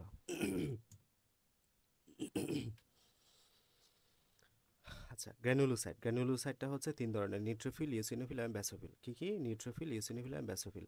এই যে এখানে আমাদের ইন্ডিভিজুয়ালি ফাংশন আছে। নিউট্রোফিলের কাজ হলো জীবাণু ভক্ষণ করা, হ্যাঁ, ইওসিনোফিলের কাজ হলো, ব্যাসোফিলের কাজ হলো হিস্টামিন করণ করে অ্যালার্জি প্রতিরোধ করা, হ্যাঁ, এটা অ্যান্টি হিস্টামিন রূপে কাজ করে। ব্যাসোফিল হ্যাপারিন নিঃসরণ করে যা রক্তবাহী এর ভিতরে রক্ত জমাট বাঁধতে বাধা দেয়, এটা হচ্ছে অ্যান্টিকোয়াগুলেন্ট সাবস্টেন্স, এটা হ্যাপারিনটাকে বলা হয়। এরপর আসে অনুচ্চক্রিকা বা থ্রম্বোসাইট, এটাকে আমরা প্লেটলেট বলে থাকি। অনুচ্চক্রিকার অপর নাম কি? প্লেটলেট। এগুলো হচ্ছে গোলাকার, ডিম্বাকার বা রড আকারের হতে পারে। এদের সাইটোপ্লাজম দানাদার এবং সাইটোপ্লাজমে কোষ অঙ্গাণু, মাইটোকন্ড্রিয়া, গোলগি বস্তু থাকে, কিন্তু নিউক্লিয়াস থাকে না। তাহলে এটা কেমন? এটা হচ্ছে প্লেটলেট, এটাকে প্লেটলেট বলে। এগুলো কেমন? গোলাকার, ডিম্বাকার অথবা রড আকারের হতে পারে। এদের সাইটোপ্লাজম দানাদার বা সাইটোপ্লাজম কোষ অঙ্গাণু, মাইটোকন্ড্রিয়া, গোলগি বস্তু থাকে, কিন্তু নিউক্লিয়াস থাকে না। অনেকের মধ্যে অনুচক্রিয়া, এগুলো সম্পূর্ণ কোষ নয়, এগুলো অস্থিমজ্জার বৃহদাকার কোষের বিচ্ছিন্ন অংশ। তাহলে এটা গড়াই কত? 5 থেকে 10 দিন এটার গড়াই, এবং প্রায় 2.5 লাখ পরিমাণ থাকে প্রতি ঘন মিলিলিটার। এটা আমাদের এটার প্রধান কাজ কি? ব্লাড ক্লটিং বা জমাট বাঁধা, রক্ত জমাট বাঁধা। যখন রক্ত বের হয়, আমাদের ব্লাড ভেসেল কোনো কেটে যায়, অতিরিক্ত ব্লিডিং হয়, তখন আমাদের ব্লাড ক্লটিং হয়। তো যখন রক্তবাহিকা বা কোনো টিস্যু আঘাতপ্রাপ্ত হয়, কেটে যায়, তখন সেখানকার অনুচক্রিয়াগুলো সক্রিয় হয়ে ওঠে এবং অনিয়তাকার আকার ধারণ করে থ্রম্বোপ্লাস্টিনের রাসায়নিক প্রয়োগ করে। থ্রম্বোপ্লাস্টিনটা প্রথম বিনকে থ্রম্বিনে পরিণত করে, এই থ্রম্বিন পরবর্তীকে প্রোটিন ফাইব্রিনোজেনকে ফাইব্রিনে পরিণত করে। দেখো ফাইব্রিনোজেন বললাম না? কোনো শব্দের শেষে নোজেন পাবা মানে সেটা হচ্ছে নিষ্ক্রিয়। যেমন প্যাপসিনোজেন, প্যাপসিনোজেনটাকে এসিএল এসে প্যাপসিনে পরিণত করে, তাই না? পড়ে আসছি আমরা। প্যাপসিনোজেন এটা হচ্ছে নিষ্ক্রিয়, প্যাপসিনে পরিণত করে এটা থেকে। ট্রিপসিনোজেন, ট্রিপসিনোজেন থেকে ট্রিপসিন। সেমভাবে ফাইব্রিনোজেন, নোজেন শব্দ মানে হচ্ছে তোমার নিষ্ক্রিয়। এখান থেকে ফাইব্রিনোজেনটাকে এই থ্রম্বিনটা ফাইব্রিনে পরিণত করে। এই ফাইব্রিনটা হচ্ছে ঝালক বা এটা তোমার প্রোটিন। এই প্রোটিনটা তখন রক্ত জমাট বাঁধাই ফেলে।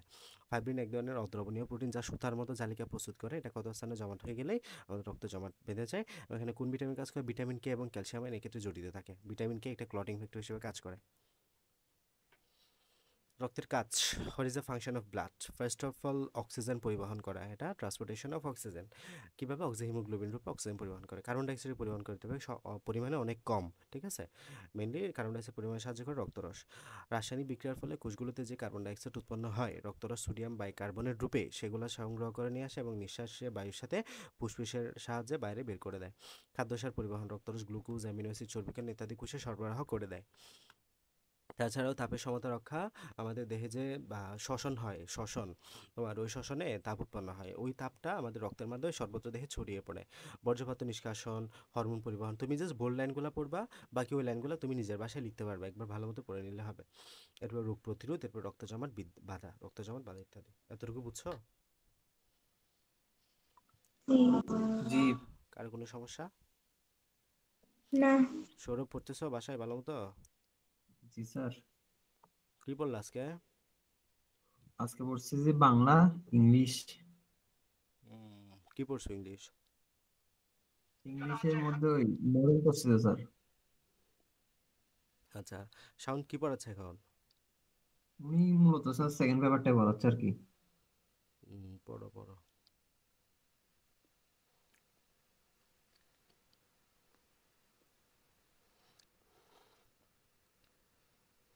আচ্ছা স্যার, হুম আমরা যে ওই গ্লুকোজ খাই, অর্থাৎ বাহির থেকে নিয়ে আর কি গ্লুকোজ, ওইটা শরীরের মধ্যে, হুম ওইটা কি ডেইলি মানে কতটুকু খেতে পারবো? এটা লিমিট আছে? লিমিট নাই, তোমার পরিশ্রম ডিপেন্ড করে। তুমি মনে করো যে অনেক গ্লুকোজ বার্ন করতেছো, অনেক বেশি পরিশ্রম করতেছো, অনেক বেশি তোমার খাটনি হচ্ছে, এই ক্ষেত্রে তুমি বেশি খাইতে পারো, কারণ তোমার এটা অ্যাবজর্ব করে নিচ্ছে, তোমার বার্ন হয়ে যাচ্ছে, গ্লুকোজটা ইউজ হয়ে যাচ্ছে। বাট তুমি পরিশ্রম করো না বা পরিশ্রম কম করো, ওই ক্ষেত্রে খাওয়ার প্রয়োজন নেই। তো ভাত যেগুলো খাও ওইগুলো থেকে যে গ্লুকোজ আছে এগুলোই যথেষ্ট। মিষ্টি জাতীয় যে খাবার খায় ওগুলোও যথেষ্ট। ওকে, জি গ্লুকোজ মনে করো যে তুমি অনেক লম্বা সময় পড়তেছো। আমি ওই সময় যখন আমার এইচএসসি বা মেডিকেল অ্যাডমিশন বা এসএসসি, ওই সময় কি করতাম মনে করি যে একটা বোতলে করে গরম পানি দিয়ে, কারণ তোমার ঠান্ডা দিয়ে যখন নর্মাল পানি দিয়ে যখন খাবা তখন গলা বসে যায় বা তোমার ঠান্ডা লেগে যাওয়ার সম্ভাবনা থাকে। তো এমনিও পড়তে পড়তে যখন এমনি গলাটা ব্যথা হয়ে আসে, ওই সময় মানে গরম পানিতে বা আম্মুকে বললে গরম পানিতে এটা করে রাখতো গ্লুকোজটা। পরে আধা ঘন্টা পর পর, 1 ঘন্টা পর পর অল্প অল্প অল্প করে খাইয়ে ফেলতাম। তো এই ক্ষেত্রে তোমার ইনস্ট্যান্ট একটা এনার্জি পাওয়া যায়। মনে করো ব্রেইনের প্রধান খাদ্য হলো গ্লুকোজ। তো মনে করো আমি যে পরীক্ষা দিতে যাই, পরীক্ষা দেওয়ার সময় আমার সাথে একটা চকলেট থাকে সবসময়। এই গত পরশু পরীক্ষা দিতে গেলাম না, আমি 2টা চকলেট নিয়ে গেছি একসাথে। আমার বাসায় যত চকলেট আছে সব আম্মু আমার জন্য রেখে দেয়। এবারও আসার সময় প্রায় 5-6টা চকলেট নিয়ে আসছি।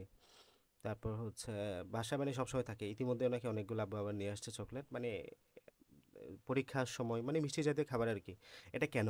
ওই যে ইনস্ট্যান্ট গ্লুকোজ, মনে করেন আমি ভাইবা বোর্ডে ঢুকবো ম্যামের রুমে, ওঠার ঠিক 15-20 টাকা একটা চকলেট খেয়ে নিয়েছি, যাতে ব্রেন ইনস্ট্যান্ট তোমার এনার্জিটা পায় আর কি। ব্রেন ইনস্ট্যান্ট গ্লুকোজ পাইলে ঠিকঠাকভাবে ফাংশন করে, বুঝছো?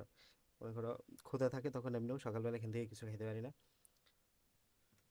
ওটা করতে পারো যে বোতলে রাখবা ভরে, 15-20 মিনিট বা 1 ঘন্টা আধা ঘন্টা পর পর অল্প অল্প করে খাইতে পারো, তখন ইনস্ট্যান্ট এনার্জি পাবে। এমনি তো পানি খাও তাই না, পানির পরিবর্তে গ্লুকোজের পানিটা খাইতে পারো এই আর কি।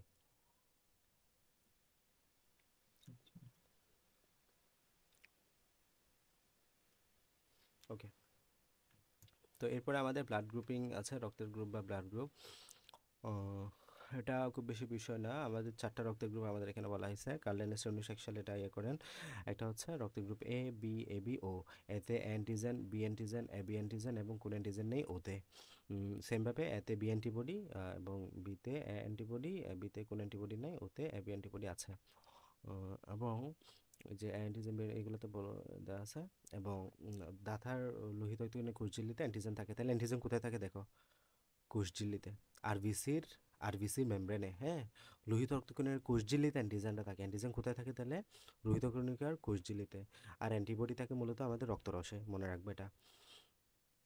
লোহিত রক্তরসে উপস্থিত অ্যান্টিবডি, যে রক্তরসে কোথায় থাকে, অ্যান্টিবডি কোথায় থাকে, রক্তরসে। তাহলে যিনি দিবে তার অ্যান্টিজেন এবং যিনি নিবে তার অ্যান্টিবডি সেম হতে পারবে না। এটা মনে রাখলেই তুমি ব্লাড ট্রান্সফিউশনটা মনে রাখতে পারবা। যিনি দিবে তার অ্যান্টিজেন, ঠিক আছে, এই যে যিনি দিবে তার অ্যান্টিজেন এবং যিনি নিবে তার যে অ্যান্টিবডি, এটা সেম হইতে পারবে না। খেয়াল করো, এ গ্রুপের রক্তের অ্যান্টিজেন হলো এ, বি গ্রুপের রক্তের অ্যান্টিবডি হলো এ, এটা সেম হতে পারবে না। তার মানে এ রক্তের গ্রুপ বি নিতে পারবে না। যদি নেয়, হোয়াট উইল বি হ্যাপেন, কি হবে?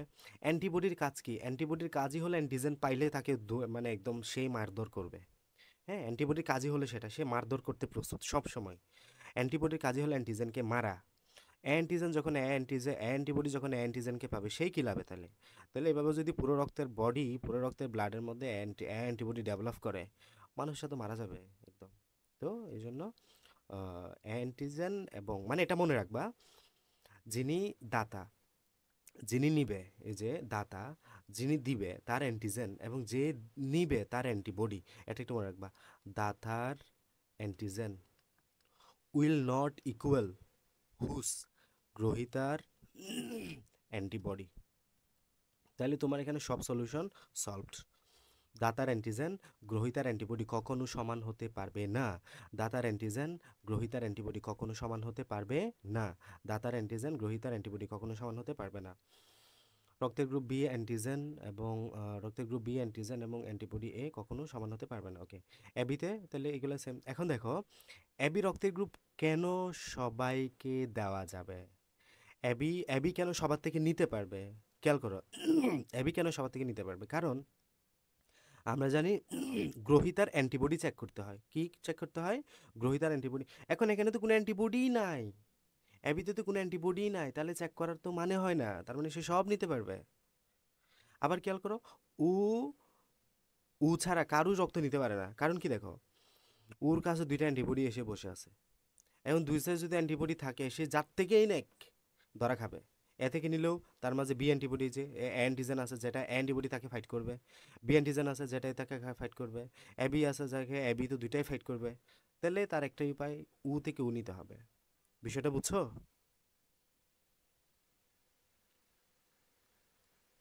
বুঝছো কি না মাহি মাহি নাহিমা? বুঝছি। ওকে, মাহি, ওই যে ওই মাহির কথা ওদের ক্লাস একটু আগে নিছি তো, মানে উচ্চারণ করতে করতে, তোমার নামও মনে হয় মাহি নাকি হিমা? ওইটার নাম মাহি, একটার নাম হচ্ছে উর্মি, আরেকটার নাম হচ্ছে মাহবুবা, আরেকটার নাম হচ্ছে তাসনুবা, আরেকটার নাম, মানে সবগুলো যাচ্ছে আমার এতগুলো নাম। ওকে, কোষের ঝিল্লিতে উপস্থিত অ্যান্টিজেন যদি গ্রহীতার রক্তরসে উপস্থিত এমন অ্যান্টিবডির সংস্পর্শে আসে, উক্ত অ্যান্টিজেনের সাথে বিক্রিয়া করতে সক্ষম হলে অ্যান্টিবডি বিক্রিয়া করে গ্রহীতা এবং রোগীর জীবন বিপন্ন হতে পারে। তাহলে একটাই কথা মনে রাখতে হবে, দাতার অ্যান্টিজেন, যে দিবে তার অ্যান্টিজেন, যে নিবে তার অ্যান্টিবডি কখনো সমান হতে পারবে না। তাছাড়াও তুমি এইটা যদি না হয়, তাহলে তুমি যে রক্ত আদান প্রদান করতে পারবা, ট্রান্সফিউশন। এছাড়াও আরও আরএস নেগেটিভ পজিটিভের কিছু ঝামেলা আছে, এগুলো আপাতত না জানলেও চলবে, এগুলো একটু বড় হলে তারপর বুঝতে পারবা।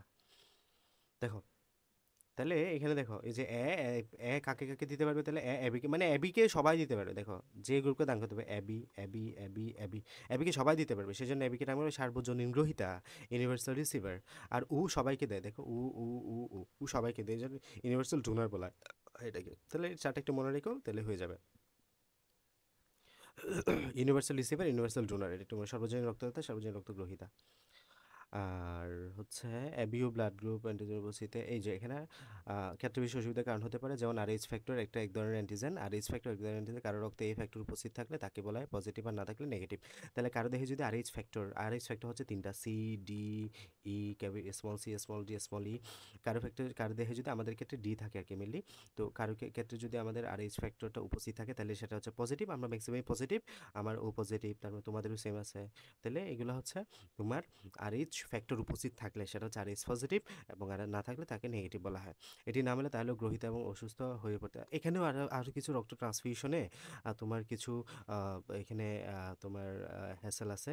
এই যে পজিটিভ নেগেটিভ, এটা তুমি নেগেটিভ আমরা জানি এক্ষেত্রে অ্যান্টিবডি তৈরি হইতে পারে পজিটিভের জন্য, তাহলে নেগেটিভ কখনো পজিটিভ নিতে পারবে না। মানে নেগেটিভ রক্ত বিশিষ্ট ব্যক্তি কখনো পজিটিভ রক্ত বিশিষ্ট ব্যক্তি রক্ত নিতে পারবে না, ঠিক আছে? পজিটিভ রক্ত বিশিষ্ট ব্যক্তি নেগেটিভ রক্ত বিশিষ্ট ব্যক্তি পজিটিভ রক্ত দিতে পারবে না, মানে নেগেটিভ রক্ত বিশিষ্ট ব্যক্তির সমস্যা মেনলি।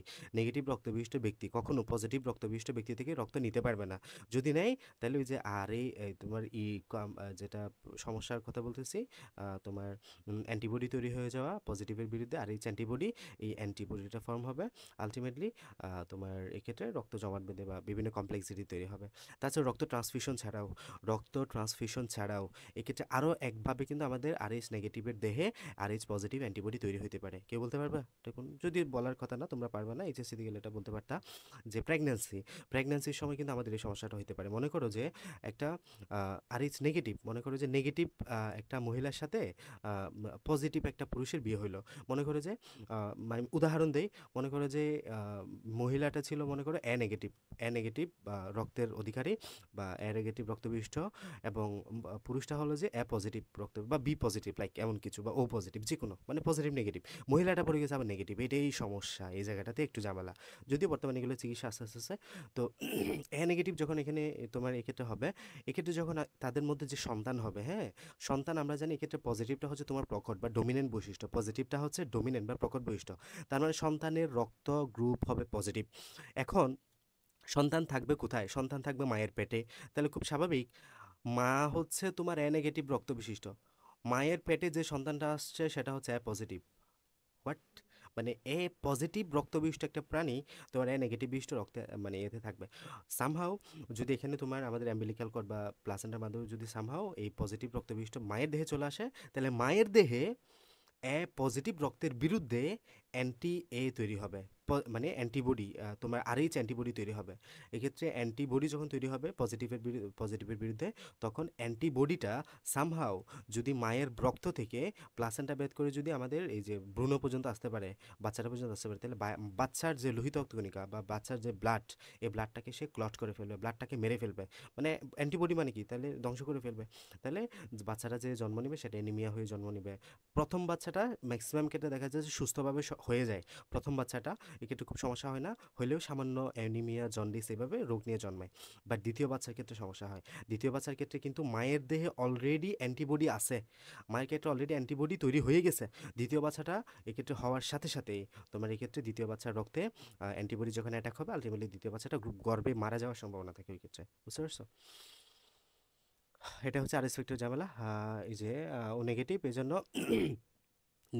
আর আরেকটা হচ্ছে কি নেগেটিভ গ্রুপের রক্ত যেহেতু আরএস ফ্যাক্টর অ্যান্টিজেন নেই, তাই পজিটিভ গ্রুপকে দেওয়া যাবে, কিন্তু পজিটিভ রক্ত গ্রুপ যাবে নাকি, এটাই আর কি। এগুলো একটু পড়ে নিবা, এগুলো রিডিং দিবা, শেষ। আমরা নেক্সট দিন হৃৎপিণ্ডের গঠন ও কাজ নিয়ে বিস্তারিত পড়বো। রক্ত নিয়ে যত পড়া আজকে শেষ করলাম। বুঝছি তো? এটা হচ্ছে বক্ষগহ্বর বা থোরাসিক ক্যাভিটিতে বাম দিকে, সামান্য বাম দিকে দুই ফুসফুসের মাঝখানে ত্রিকোণাকার একটা পাপা অঙ্গ। এটা কি দিয়ে গঠিত? এটা হচ্ছে কার্ডিয়াক মাসেল।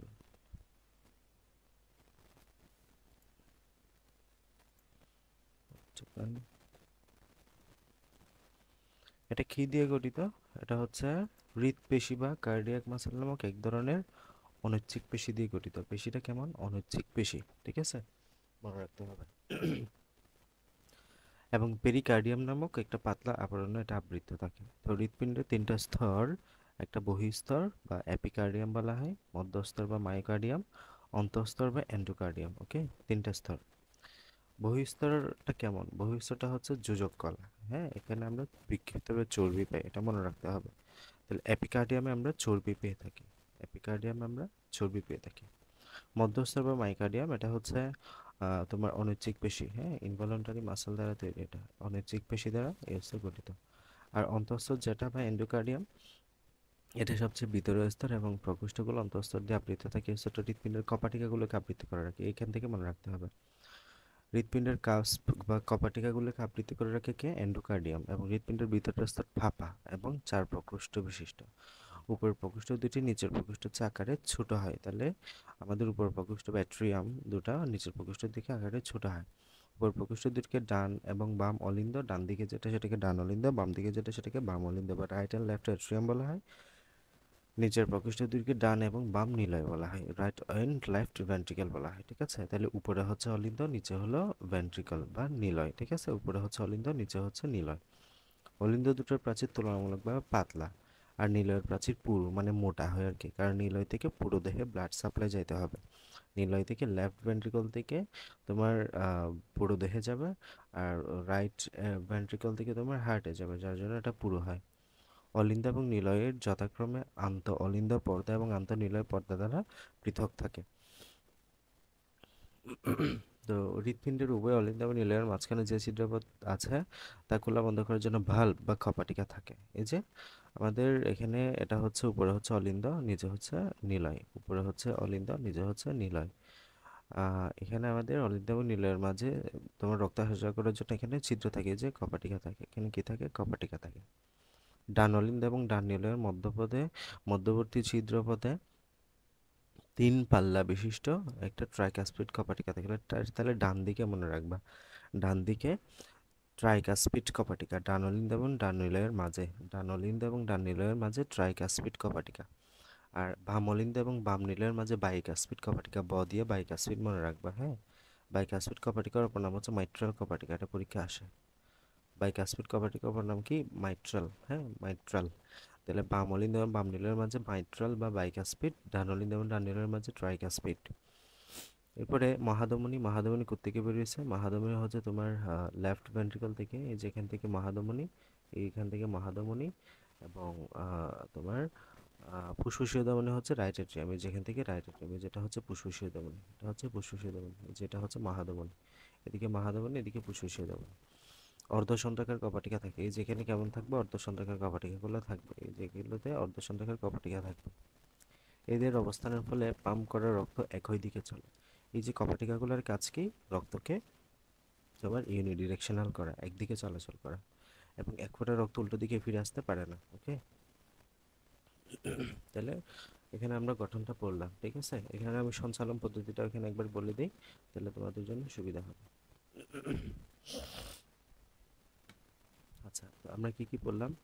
আমরা পড়লাম হৃৎপিণ্ডের গঠন। হৃৎপিণ্ড মূলত চার প্রকোষ্ঠ বিশিষ্ট, হ্যাঁ, পেরিকার্ডিয়াম নামক পর্দা দ্বারা আবৃত থাকে হৃৎপিণ্ড। চার প্রকোষ্ঠ বিশিষ্ট এবং পেরিকার্ডিয়াম নামক পর্দা দিয়ে এটা আবৃত থাকে। তো এখানে আমাদের হৃৎপিণ্ডের পাল্লা প্রকোষ্ঠ কয়টা? চারটা। এই যে ডান অলিন্দ, এটা হচ্ছে তোমার ডান নিলয়, বাম দিকে। উপরে হচ্ছে অলিন্দ, উপরে হচ্ছে নিলয়, এটা হচ্ছে ডান অলিন্দ, এটা হচ্ছে ডান নিলয়। উপরে হচ্ছে বাম অলিন্দ, এটা হচ্ছে বাম নিলয়, ঠিক আছে। এবং খেয়াল করবা, নীল নীল যেটা দেখতে পাচ্ছ, নীল অংশ যেটা দেখতে পাচ্ছ, এটা পুরোপুরি কার্বন ডাইঅক্সাইড যুক্ত রক্ত। লাল লাল যেটা দেখতে পাচ্ছ, এটা হচ্ছে পুরোপুরি অক্সিজেন যুক্ত রক্ত, মনে থাকবে। নীল যেটা দেখতে পাচ্ছ, এটা হচ্ছে পুরো কার্বন ডাইঅক্সাইড যুক্ত রক্ত। লাল যেটা দেখতে পাচ্ছ, এটা পুরোপুরি অক্সিজেন যুক্ত রক্ত। এখন তুমি যখন সার্কুলেশনটা বলবা, যে আমাদের ফার্স্টে কার্বন ডাইঅক্সাইড, এটা প্রথমে হয় না আসলে, দুটো একসাথে হয়। তারপর আমি শুরু থেকে বলি, তাহলে তোমরা সিকোয়েন্স করতে পারবা। তাহলে দেখো এই যে ঊর্ধ্ব মহাশিরা দেখতে পাচ্ছ না, ঊর্ধ্ব মহাশিরার মাধ্যমে দেহের উপরের অংশ থেকে অ্যাবভ তোমার ডায়াফ্রামের বা মধ্যস্থতার উপরে অংশ থেকে আমাদের তোমার এই যে ঊর্ধ্ব মহাশিরার মাধ্যমে আমাদের রক্তগুলা কার্বন ডাইঅক্সাইড যুক্ত রক্ত, কেমন যুক্ত? কার্বন ডাইঅক্সাইড যুক্ত রক্ত কোথায় আসে? ডান অলিন্দে আসে, ঠিক আছে? ডান অলিন্দে আসে, এই যে ডান অলিন্দে আসলো কার্বন ডাইঅক্সাইড যুক্ত রক্ত। একই সময়ে নিম্ন মহাশয়ের মাধ্যমে, যে নিচ থেকে নিম্ন মহাশয়ের মাধ্যমে দেহের নিম্নাঞ্চল থেকে নিম্ন মহাশয়ের মাধ্যমে তাও কার্বন ডাইঅক্সাইড যুক্ত রক্ত আমাদের এখানে আসে, ঠিক আছে? তাহলে ঊর্ধ্বাংশ থেকে ঊর্ধ্ব মহাশয়ের মাধ্যমে কার্বন ডাইঅক্সাইড যুক্ত ডান অলিন্দে আসে, নিম্নাংশ থেকে কার্বন ডাইঅক্সাইড যুক্ত রক্ত নিম্ন মহাশয়ের মাধ্যমে আবার ডান অলিন্দে আসে। এই যে ডান অলিন্দ থেকে এই রক্তগুলা, এখানে একটা কি আছে? ট্রাইকাসপিড কপাটিকা, তাই না? এই যে ডান অলিন্দ এবং ডান নিলয়ের মাঝে ট্রাইকাসপিড কপাটিকা আছে। এই যে ডান অলিন্দ এবং ডান নিলয় থেকে ট্রাইকাসপিড কপাটিকা ভেদ করে কোথায় চলে যাবে? ডান ভেন্ট্রিকলে তোমার ডান নিলয়ে চলে যাবে, এটার নাম কি? নিলয়, ডান নিলয়, ঠিক আছে? ডান নিলয়, তাহলে ডান নিলয়ে চলে আসলো। এরপরে ডান নিলয় যখন, তাহলে এটা কেন হবে? যখন এটা তোমার ডান অলিন্দে সংকুচন করবে, যখন সংকুচন করবে এখান থেকে রক্ত ট্রাইকাসপিড কপাটিকাটা খুলে যাবে।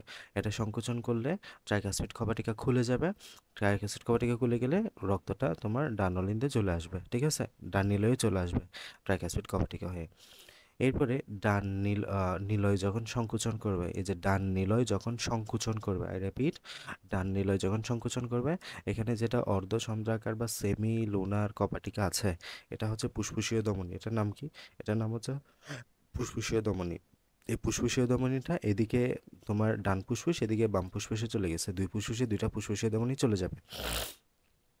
এখন এই যে এটা যখন তোমার ডান নিলয় যখন সংকুচন করবে, তখন এই ফুসফুসীয় ধমনীর জন্য যে সেমিলোনার কপাটিকা আছে, এই সেমিলোনার কপাটিকা খুলে যাবে। সেমিলোনার কপাটিকা খুলে গেলে এই দুই ফুসফুসে তোমার এদিকে ফুসফুসীয় ধমনীর মাধ্যমে এই কার্বন ডাইঅক্সাইড যুক্ত রক্তটা তোমার ফুসফুসে চলে যাবে। এখানে একটা বিষয় ব্যতিক্রম দেখা যায়, সেটা হচ্ছে স্বাভাবিকভাবে ধমনী অক্সিজেনযুক্ত রক্ত পরিবহন করে,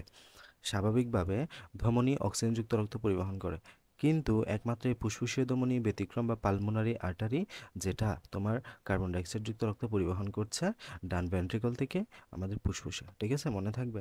তাহলে ফুসফুসীয় ধমনী একমাত্র ব্যতিক্রম যে অক্সিজেনযুক্ত কার্বন ডাইঅক্সাইড যুক্ত রক্ত পরিবহন করে থাকে, স্বাভাবিকভাবে এটা অক্সিজেনযুক্ত রক্ত পরিবহন করে। তাহলে এটা এভাবেই চলে গেল, হ্যাঁ, ফুসফুসে দমনের মাধ্যমে এটা চলে গেল। এরপরে ফুসফুসে কি হবে? ফুসফুসে অক্সিজেনযুক্ত কার্বন ডাইঅক্সাইডযুক্ত রক্তটা তোমার অক্সিজেনেটেড হবে, মানে অক্সিজেনযুক্ত হবে। আমরা জানি ফুসফুসের মাধ্যমে আমরা নিঃশ্বাস নেই এবং শ্বাস ছেড়ে দিই, নিঃশ্বাসের মাধ্যমে অক্সিজেন নিই, কার্বন ডাইঅক্সাইড বের করে দিই। এখানে আমাদের আরও ফুসফুসের মাধ্যমে শ্বসন ক্রিয়ার মাধ্যমে আলটিমেটলি কী হবে? তোমার কার্বন ডাইঅক্সাইডযুক্ত রক্তটা অক্সিজেনযুক্ত হবে। এখন এই অক্সিজেনযুক্ত রক্তটা ফুসফুসীয় শিরার মাধ্যমে, দেখো ফুসফুসীয় শিরার মাধ্যমে চলে আসবে কোথায়? তোমার এই যে এতে চলে আসবে বাম অলিন্দে, হ্যাঁ, বাম অলিন্দে, বাম দিকে আছে, মানে ডান দিকে যা কাজ করবে সব কার্বন ডাইঅক্সাইড যুক্ত, বাম দিকে যা কাজ করবে সব অক্সিজেন যুক্ত। এই বিষয়টা একটু মাথায় রেখো। ডান দিকে যত আছে, ডান অলিন্দ ডান নিলয়, সব কার্বন ডাইঅক্সাইড যুক্ত রক্ত। বাম দিকে যত আছে সব অক্সিজেন যুক্ত রক্ত। তাহলে দেখো, এরপরে ফুসফুসে কার্বন ডাইঅক্সাইড যুক্ত রক্তটা অক্সিজেন যুক্ত হবে। এরপরে এটা তোমার ফুসফুসীয় শিরার মাধ্যমে বাম অলিন্দে চলে আসবে। ফুসফুসীয় শিরার মাধ্যমে কোথায় আসবে? বাম অলিন্দে আসবে। ফুসফুসীয় শিরার মাধ্যমে কিসে আসবে? বাম অলিন্দে আসবে।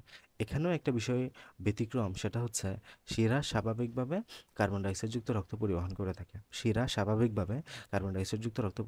তবে here pulmonary vein is exceptional. Pulmonary vein বা যেটা ফুসফুসীয় শিরা, এটা হচ্ছে ব্যতিক্রম, যেটা ফুসফুসীয় শিরা হওয়ার সত্ত্বেও যেটা অক্সিজেনযুক্ত রক্ত পরিবহন করতেছে, ঠিক আছে?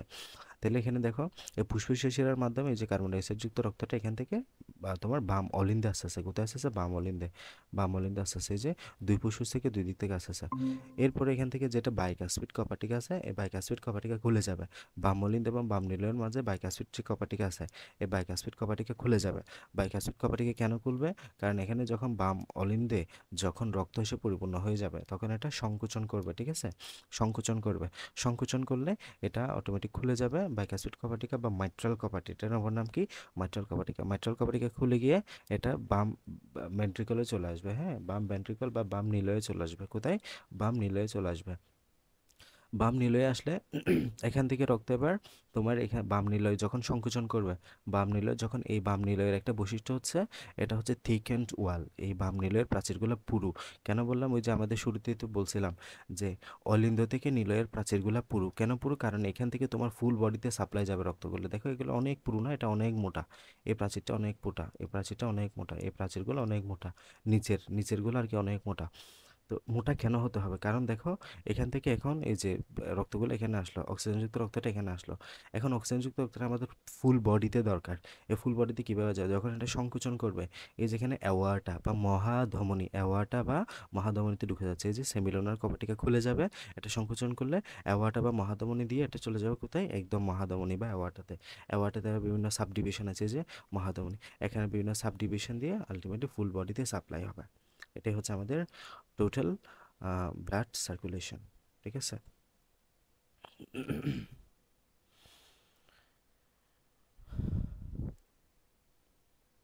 ওকে, তো আমি আরেকবার বলি। ফার্স্টে নিম্ন মহাশয়ের মাধ্যমে এবং ঊর্ধ্ব মহাশয়ের মাধ্যমে কার্বন ডাইঅক্সাইড যুক্ত রক্তটা ডান অলিন্দে আসবে। নিম্ন মহাশয় এবং ঊর্ধ্ব মহাশয়ের মাধ্যমে কার্বন ডাইঅক্সাইড যুক্ত রক্তটা ডান অলিন্দে আসবে। ডান অলিন্দ থেকে যখন সংকুচন হবে তখন এখানে ট্রাইকাসপিড কপাটিকা খুলে যাবে। ট্রাইকাসপিড কপাটিকা খুলে গেলে এটা ডান নিলয়ে আসবে। ডান অলিন্দ থেকে ডান নিলয়ে, ডান অলিন্দ থেকে কোথায়? ডান নিলয়ে। দেন ডান নিলয়ে যখন সংকুচন করবে এখান থেকে পালমোনারি কপাটিকা, এখানে যেটা সেমিলোনার কপাটিকা, সেমিলোনার কপাটিকার মাধ্যমে এটা এটা আমাদের ফুসফুসীয় ধমনির মাধ্যমে, ফুসফুসীয় ধমনির মাধ্যমে তোমার ফুসফুসে চলে যাবে। ফুসফুসীয় ধমনী ব্যতিক্রমী ধমনী, যেটা ধমনী হয়েও কার্বন ডাইঅক্সাইড যুক্ত রক্ত পরিবহন করে। এরপরে এটা ফুসফুসে গিয়ে এটা কার্বন ডাইঅক্সাইড যুক্ত রক্তটা অক্সিজেনযুক্ত হবে। ওই অক্সিজেনযুক্ত রক্তটা ফুসফুসীয় শিরার মাধ্যমে আবার আমার বাম অলিন্দে আসবে, বাম অলিন্দে, হ্যাঁ, বাম অলিন্দে আসবে। বাম অলিন্দ থেকে বা এটা মাইট্রাল কপাটিকা, বাম অলিন্দে যখন সংকুচন করবে মাইট্রাল কপাটিকা বা বাইকাসপিড কপাটিকা হয়ে এটা আমাদের বাম নিলয়ে আসবে। বাম নিলয়ে যখন সংকুচন করবে এটা আমাদের সেমিলোনার কপাটিকে ভেদ করে অ্যাওয়ার্ডটা দিয়ে সারা দেহে পৌঁছে যাবে। এটা হচ্ছে আমাদের ব্লাড সার্কুলেশন টোটাল। তাহলে দেখো বাম নিলয় থেকে আলটিমেটলি ফুল বডিতে যেতে হচ্ছে, তাই না? বাম নিলয় থেকে ফুল বডিতে যেতে হচ্ছে, তার মানে এখানে যে সংকুচনটা হতে হবে, এখানে যে সংকুচনটা হতে হবে এটা খুব জোরে হতে হবে। ঠিক আছে? এখানে যে কন্ট্রাকশনটা হতে হবে, এইখানে কন্ট্রাকশনটা খুব জোরে হতে হবে। এই জন্য এখানে মাসেল বা পেশিগুলো খুব মোটা হয়। ঠিক আছে? এই জন্য বলা হয়েছিল যে মাসেলগুলো খুব মোটা বা তোমার স্থূল। বোঝা গেছে সার্কুলেশন? জি। তো এখানে কথাবার্তাগুলো বলা আছে, একটু পড়ে নিও। হৃৎপিণ্ডের সংকোচনকে বলা হয় সিস্টোল, প্রসারণকে বলা হচ্ছে ডায়াস্টোল। হৃৎপিণ্ডের একবার সিস্টোল এবং ডায়াস্টোলকে একত্রে হৃদস্পন্দন বা হার্টবিট বলা হয়। হৃৎপিণ্ডের একবার সিস্টোল এবং ডায়াস্টোলকে কি বলা হয়? হার্টবিট বলা হয়। অলিন্দ দুটি প্রসারিত হলে শরীরের বিভিন্ন অংশ থেকে রক্ত হৃৎপিণ্ডে প্রবেশ করে। ঊর্ধ্ব মহাশয়ের ভিতর দিয়ে কার্বন ডাইঅক্সাইড যুক্ত রক্ত ডান অলিন্দে প্রবেশ করে। ফুসফুসে বা পালমোনারি শিরার ভিতর দিয়ে অক্সিজেনযুক্ত রক্ত বাম অলিন্দে প্রবেশ করে। অলিন্দের দুটি সংকোচন হলে এই যে আসলে মানে এবার মুদ্রা কথা বলি, সেটা হচ্ছে এখানে যে প্রসেস দুটো বললাম, এই প্রসেস দুটো আসলে একসাথে হয়। মানে তোমার এটা তখন তো সহজভাবে বুঝে গেছো, তাই না? এখন কথা হচ্ছে কি, এখানে যেটা হয় বাম অলিন্দে এবং ডান অলিন্দে, হ্যাঁ, বাম অলিন্দে এবং ডান অলিন্দে, যে বাম অলিন্দে, এই যে বাম অলিন্দে, ডান অলিন্দে, এদিকে ডান অলিন্দে ঊর্ধ্ব মহাশয়ের মাধ্যমে নিম্ন মহাশয়ের মাধ্যমে কার্বন ডাইঅক্সাইড যুক্ত রক্ত আসে। ঠিক একই সময়ে, ঠিক একই সময়ে ফুসফুসীয় শিরার মাধ্যমে তোমার বাম অলিন্দে অক্সিজেনযুক্ত রক্ত আসে। ঠিক আছে? ঠিক একই সময়ে। সেমভাবে যখন বাম অলিন্দ থেকে এখানে কার্বন ডাইঅক্সাইড যুক্ত রক্তটা এখানে আসে, ঠিক একই সময় এখান থেকে অক্সিজেন যুক্ত রক্তটা এখানে যায়। একই সময়ে যখন এখান থেকে পাম্প করে আবার ফুসফুসীয় শিরা ধমনীর মধ্যে ফুসফুসে যায়, একই সময় এখান থেকে পাম্প করে আলটিমেটলি পুরো দেখে যায়। এভাবে করে চলতে থাকে। আসলে বিষয়টা আমি যেভাবে থেমে থেমে বলেছি ওভাবে না, এটা একসাথে হতে থাকে, দুদিকে একসাথে হতে থাকে। এই যে অলিন্দের ডায়াস্টুল, মানে অলিন্দের ডায়াস্টুল কখন, যখন এটা অলিন্দ ফুলা পাপা থাকে, ডায়াস্টুল 0.7 সেকেন্ড অবধি এটা হয়ে থাকে। অলিন্দের সিস্টুল হচ্ছে 0.3 সেকেন্ড। নিলয়ের তোমার সরি, এটা হচ্ছে 0.1 সেকেন্ড। অলিন্দের 0.1 সেকেন্ড। আর নিলয়ের প্রসারণ হচ্ছে 0.5 সেকেন্ড, এটা হচ্ছে 0.3 সেকেন্ড, হ্যাঁ। 0.3 সেকেন্ড। তো অলিন্দের ডায়াস্টলে কি হয়, অলিন্দ একদম তোমার হা করে থাকে, এদিক থেকে রক্ত চলে আসে ডান অলিন্দ ঊর্ধ্ব মহাশয় নিম্ন মহাশয়ের মাধ্যমে, দেন রক্তটা এরপর এটা কন্ট্রাকশন করবে, কন্ট্রাকশন হলে নিলে সিস্টোল, অলিন্দের সিস্টোল, সিস্টোল হলে রক্তটা এখানে চলে যাবে। হ্যাঁ, এরপরে এখানে যখন আসবে দেখছো এই সাথে সাথে কিন্তু এদিক থেকে যখন নীলটা এখান থেকে এখানে আসে সেইমভাবে লালটাও কিন্তু এখান থেকে এখানে চলে আসছে, বুঝছো? এটা কিন্তু এক এক মানে একসাথে হতে থাকে। ওকে, এই যে যখনই তোমার এখানে অলিন্দের প্রসারণ হয় তখন এখানে কিন্তু নিলয়ের অলিন্দের সংকোচন হয়ে যায় ওপাশে। হ্যাঁ, এটা বুঝতে হবে। নিলয় সিস্টল এই কি আর কি এইদিকে এপাশে এপাশে বুঝেছে। তো এই যে এখন আসো রক্তবাহিকা বা ব্লাড ভেসেল, তো আমরা যেসব নালীর মধ্য দিয়ে আলটিমেটলি রক্ত প্রবাহিত বা সঞ্চালিত হয় তাকে রক্তনালী বা রক্তবাহিকা বলে। এইসব নালীপথ হৃৎপিণ্ড থেকে দেহের বিভিন্ন অংশে রক্তবাহিত হয় এবং দেহের বিভিন্ন অংশ থেকে পুনরায় হৃৎপিণ্ডে ফিরে আসে। গঠন, আকৃতি এবং কাজের ভিত্তিতে রক্তবাহিকা বা রক্তনালী তিন ধরনের হয়, যেমন ধমনী, শিরা, কোষিক জালিকা বা ক্যাপিলারি। তাহলে আর্টারি, ভেইন, ক্যাপিলারি। তাহলে রক্তনালী কয় ধরনের বা রক্তবাহিকা কয় ধরনের? তিন ধরনের, ধমনী, শিরা, কোষিক জালিকা বা ক্যাপিলারি। তো আসো ধমনী কি? যেসব রক্তনালীর মাধ্যমে সাধারণত, তাহলে আগে কি বলছে, একটা সাধারণত, কারণ আমরা জানি ব্যতিক্রম আছে। ধমনীর মাধ্যমে তাহলে অক্সিজেনযুক্ত রক্ত পরিবহন হয়, শিরার মাধ্যমে কার্বন ডাইঅক্সাইডযুক্ত রক্ত পরিবহন হয়, আর কোষিক জালিকার মাধ্যমে মূলত এক্সচেঞ্জ হয়। হ্যাঁ, এটাকে এক্সচেঞ্জ ভেসেল বলা হয়। যেসব রক্তনালীর মধ্য দিয়ে সাধারণত অক্সিজেন সমৃদ্ধ রক্ত হৃৎপিণ্ড থেকে সারা দেহে বাহিত হয় তাকে ধমনী বলা হয়। ফুসফুসীয় ধমনীর ব্যতিক্রম, তাহলে ফুসফুসীয় ধমনী হচ্ছে এর ব্যতিক্রম। এই ব্যতিক্রমধর্মী ধমনী হৃৎপিণ্ড থেকে কার্বন ডাইঅক্সাইড যুক্ত রক্ত ফুসফুসে পৌঁছে দেয়। তাহলে ব্যতিক্রম ধমনী হৃৎপিণ্ড থেকে কার্বন ডাইঅক্সাইড যুক্ত, তাহলে বললাম না ফুসফুসীয় ধমনী বা পালমোনারি আর্টারি। হ্যাঁ, এটার নাম কি? Pulmonary artery. এই পালমোনারি আর্টারি এক্সেপশনাল, যেটা হচ্ছে হৃৎপিণ্ড থেকে কার্বন ডাইঅক্সাইড যুক্ত রক্ত পরিবহন করে। স্বাভাবিকভাবে এটা অক্সিজেন যুক্ত রক্ত পরিবহন করার কথা ছিল, বাট এই ধমনী এক্সেপশনাল, যেটা তোমার কার্বন ডাইঅক্সাইড যুক্ত রক্ত পরিবহন করছে। তো ধমনীর প্রাচীর হচ্ছে তিন স্তর বিশিষ্ট। এখানে আমরা পাবো tunica externa, tunica media, tunica interna. Externa মানে যেটা বাইরে থাকবে, টিউনিকা মিডিয়া মানে মাঝখানে থাকবে, ইন্টারনা মানে যেটা ভিতরে থাকবে। এক্সটার্নাতে আমরা কি পাবো? যোজক কলা পাবো। এখানে কি পাবো? যোজক কলা। হ্যাঁ, এখানে যোজক কলা। এবং মিডিয়াতে আমরা পাবো অনৈচ্ছিক পেশি, অনৈচ্ছিক পেশি। মিডিয়াতে আমরা অনৈচ্ছিক পেশি পাবো। আর এটা হচ্ছে ভিতরের আবরণী কলা দিয়ে ভিতরের স্তর, ঠিক আছে? এটা একটু মাথায় রাখবো, যোজক কলা পাবো, অনৈচ্ছিক পেশি পাবো মিডিয়াতে। তো ধমনীর প্রাচীর কেমন? ধমনীর প্রাচীর পুরু। ধমনীর প্রাচীর কেমন? পুরু মানে মোটা, এটা একটু মনে রাখতে হবে। ধমনীর প্রাচীর হচ্ছে পুরু। আর আমাদের কপাটিকা থাকে না, বেইনের ঠিক উল্টা, বেইনের ক্ষেত্রে আমার মনে রাখতে হবে কিন্তু। দমনের প্রাচীর পুরো, এই যে দমনের প্রাচীরটা দেখো মোটা না, এই যে দমনের চিত্র দেখে মনে রাখাটা সহজ। দমনের প্রাচীর মোটা, আর এদিকে দেখো শিরা, শিরা বা ধমনী, শিরার প্রাচীরটা কেমন? তোমার একদম চিকন চিকন। আর দমনের প্রাচীর যেহেতু পুরো হয়ে গেছে, এখানে আমাদের যেটা তোমার ভিতরের নালী, হ্যাঁ, এটা মোটা হয়ে যাওয়ার কারণে, প্রাচীরটা মোটা হয়ে যাওয়ার কারণে ভিতরের যে নালীপথ, এই নালীপথটা সরু হয়ে গেছে। নালীপথটা বা লুমেন বলা হয় এটাকে, এই লুমেনটা শুরু হয়ে গেছে, বাট এখানে যেহেতু এটা চিকন তাই লুমেনটা বড় আছে, তাই না? এই লুমেনটা বড় আছে, মনে রাখতে হবে। তাইলে এবং এখানে আমাদের কোনো কপাটিকা, কপাটিকা বা কাস্প থাকে না, থাকে না এক্ষেত্রে ধমনীতে কোনো কপাটিকা থাকে না। এবং আমাদের এই যে বেইনে কপাটিকা থাকে, উল্টা উল্টা কিন্তু। তাহলে ধমনীর প্রাচীর পুরু, কপাটিকা থাকে না, নালীপথ শুরু। এবং হৃৎপিণ্ডের প্রত্যেক সংকোচনের ফলে দেহে ছোটো বড় সব ধমনীতে রক্ত তরঙ্গের মতো প্রবাহিত হয়। এতে ধমনী গাত্র মানে ধমনীর গায়ে তোমার সংকুচিত প্রসারিত হয়। ধমনীর এই স্ফীতি এবং সংকোচনকে নাড়ির স্পন্দন বলা হয়। ধমনীর ভিতরে রক্ত প্রবাহ, ধমনীগাত্রের সংকোচন, প্রসারণের স্থিতিস্থাপকতা নাড়ির স্পন্দনের প্রধান কারণ। হাতের কবজিতে ধমনীর উপর হাত রেখে নাড়ির স্পন্দন অনুভব করা যায়। এরপর আসো শিরা বা ভেইন। যেসব রক্তনালীর মধ্যে রক্ত দেহের বিভিন্ন অংশ থেকে হৃৎপিণ্ডে ফিরে আসে তাকে শিরা বলা হয়। তাহলে শিরা কাকে বলে? এটার মাধ্যমে রক্ত হৃৎপিণ্ডে ফিরে আসে, এগুলো একটু মনে রাখতে হবে। ধমনের মাধ্যমে কি যায়? ধমনের মাধ্যমে হৃৎপিণ্ড থেকে রক্ত সারা দেহে যায়, ঠিক আছে? ধমনের মাধ্যমে রক্ত হৃৎপিণ্ড থেকে সারা দেহে যায়। আর শিরার মাধ্যমে সারা দেহে তো রক্ত হৃৎপিণ্ডে ফিরে আসে, সারা দেহ থেকে রক্ত হৃৎপিণ্ডে ফিরে আসে। তাহলে ধমনের মাধ্যমে রক্ত হৃৎপিণ্ড থেকে সারা দেহে যায়, আর শিরার মাধ্যমে সারা দেহ থেকে রক্ত হৃৎপিণ্ডে ফিরে আসে। এরা ধমনের মতো সারা দেহে ছড়িয়ে থাকে। শিরাগুলো সাধারণত বিভিন্ন স্থানের কৌশিক নালী থেকে আরম্ভ হয়ে এরকম অসংখ্য কৌশিক নালীকে সূত্র একত্র শিরা, উপশিরা, অতঃপর শিরা, মহাশিরায় পরিণত হয়ে হৃৎপিণ্ডে ফিরে আসে, ঠিক আছে? এই যে বললাম না, ঊর্ধ্ব মহাশিরা, নিম্ন মহাশিরা, এই মহাশিরায় আলটিমেটলি তারা পরিণত হয় এবং আমাদের হৃৎপিণ্ডে ঢুকে পড়ে। শিরার প্রাচীর সেম থিনেসের বিশিষ্ট, শিরার প্রাচীর কম পুরু এবং কম স্থিতিস্থাপক, কম পেশিময়। এদের নালীপথ খুব চওড়া মানে মোটা আর কি। কপাটিকা থাকে, এই যে ওখানে কিন্তু কপাটিকা থাকে না ধমনীতে। ফুসফুস থেকে হৃৎপিণ্ডে আসা শিরাটি ছাড়া অন্য সব শিরা, তাহলে এটার নাম কি? এটা হচ্ছে ফুসফুসীয় শিরা। অন্য সব শিরা কিন্তু কার্বন ডাই অক্সাইড সমৃদ্ধ রক্ত পরিবহন করে থাকে, একমাত্র ফুসফুসীয় শিরায় অক্সিজেনযুক্ত রক্ত পরিবহন করে থাকে। ফুসফুসীয় শিরা অক্সিজেন সমৃদ্ধ রক্ত হৃৎপিণ্ডে নিয়ে আসে। এরপরে হচ্ছে কোষিক জালিকা বা ক্যাপিলারিস। এরপরে কি? ক্যাপিলারিস। পেশিতন্তুতে চুলের মতো অতি সূক্ষ্ম রক্তনালী দেখা যায়, এতে কোষিক জালিকা বা কৌশিক নালী থাকে। এগুলা একদিকে ক্ষুদ্রতম ধমনী, অন্যদিকে ক্ষুদ্রতম শিরার মধ্যে সংযোগ স্থাপন করে। তাহলে এটার কাজ হলো তোমার ধমনী এবং শিরার মধ্যে সংযোগ স্থাপন করা, ঠিক আছে? এটার কাজ কি? ধমনী এবং শিরার মধ্যে সংযোগ স্থাপন করা। ফলে ধমনীতে শাখা প্রশাখায় বিভক্ত হয়ে ক্রমে ক্রমে সূক্ষ্ম থেকে সূক্ষ্মতর কোষিনালীতে পরিণত হয় এবং প্রত্যেকটিতে কোষকে বেষ্টন করে রাখে। এদের প্রাচীর অত্যন্ত পাতলা, এই প্রাচীর পাতলা ভেদ করে রক্ত দ্রবীভূত ব্যাপন প্রক্রিয়া কোষে প্রবেশ করে, এটা গুরুত্বপূর্ণ।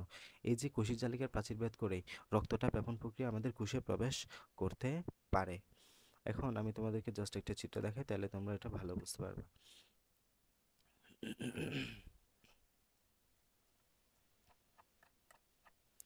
ওকে, দেখো তাহলে এখানে আমরা পড়ছি কি যে ধমনী, শিরা এবং কোষিক জালিকা তিনটা বিষয়। হ্যাঁ, তো মনে করো যে আমি একটা চিত্র আঁকলাম।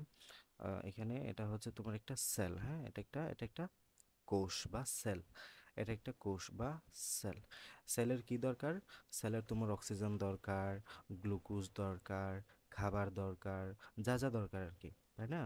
এগুলো তার দরকার, প্রয়োজন। এরপরে প্রয়োজন, এগুলো প্রয়োজন। আর এখানে সেলে শ্বসন প্রক্রিয়া কী তৈরি হয়? ওই যে অ্যামোনিয়া বা আমাদের যে টক্সিক সাবস্টেন্স, যেগুলো বর্জ্য পদার্থ, এই বর্জ্য পদার্থগুলো এখানে তৈরি হয়, বর্জ্য পদার্থগুলো এখানে তৈরি হয়। তাহলে আলটিমেটলি এই সেলের ভিতরে সেলের কাজ কি? এই তোমার অক্সিজেনগুলো নেওয়া, তাকে অক্সিজেন এবং গ্লুকোজ সাপ্লাই দেওয়া, তার থেকে বর্জ্য পদার্থগুলো নিয়ে যাওয়া, ঠিক আছে? বর্জ্য পদার্থগুলো নিয়ে যাওয়া।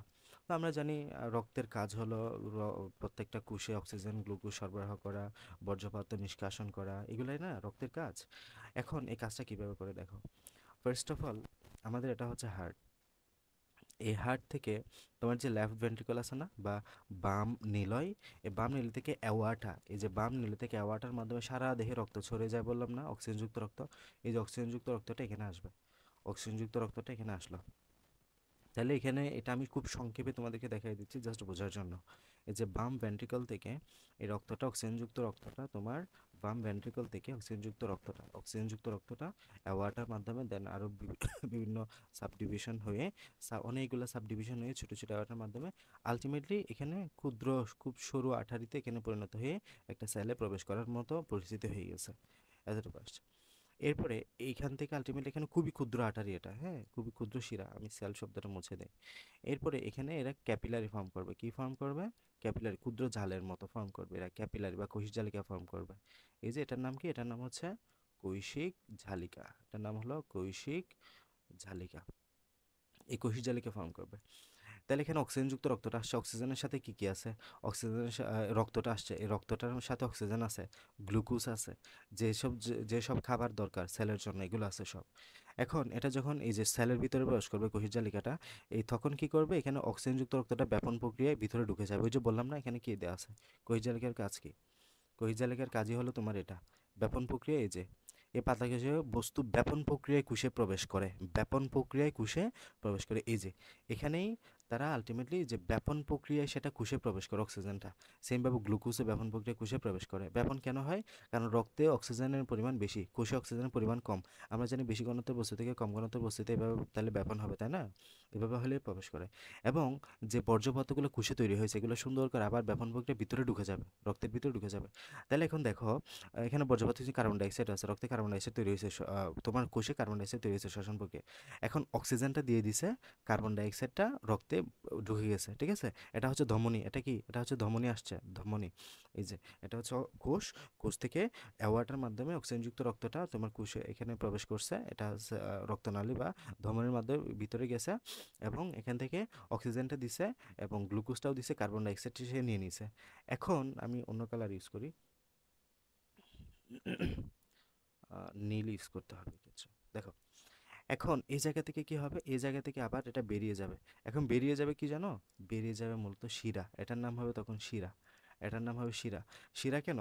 কারণ এখান থেকে তোমার দেখো অক্সিজেনটা সে দিয়ে দিছে, কার্বন ডাইঅক্সাইডটা নিয়ে নিছে, তখন এখন রক্তে কোন অক্সিজেন কি আছে? রক্তে কার্বন ডাইঅক্সাইড আছে, রক্তে কার্বন ডাইঅক্সাইড আছে। এখন কার্বন ডাইঅক্সাইড তারপর বিভিন্ন বর্জ্য পদার্থ যেগুলো দরকার, যেগুলা কোষের দরকার নেই আর কি, এগুলো এখানে দিয়ে দিছে, এই যে বর্জ্য পদার্থ এগুলো দিয়ে দিছে। তাহলে এটা হচ্ছে কথা। আলটিমেটলি দেখো রক্তের এই যে এই শিরাটা এখন কোথায় চলে যাবে? শিরাটা তোমার তোমার এই শিরার রক্তটা, কার্বন ডাইঅক্সাইড যুক্ত রক্তটা ফুসফুসে চলে যাবে। ফুসফুসে গিয়ে আবার এটা হৃৎপিণ্ডে আসবে মূলত, আবার এটা হৃৎপিণ্ডে আসবে। হৃৎপিণ্ডে এসে কোথায় আসবে? ওই যে বললাম না রাইট অ্যাট্রিয়াম, রাইট অ্যাট্রিয়াম আসবে।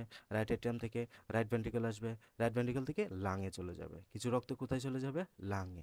লাঙে চলে যাবে, লাঙে গিয়ে এটা অক্সিজেনেটেড হবে, আবার এখানে অক্সিজেনেটেড হয়ে আবার এখানে আসবে, আবার এদিকে এভাবে চলতে থাকবে, সার্কুলেশনটা এভাবে চলতে থাকবে।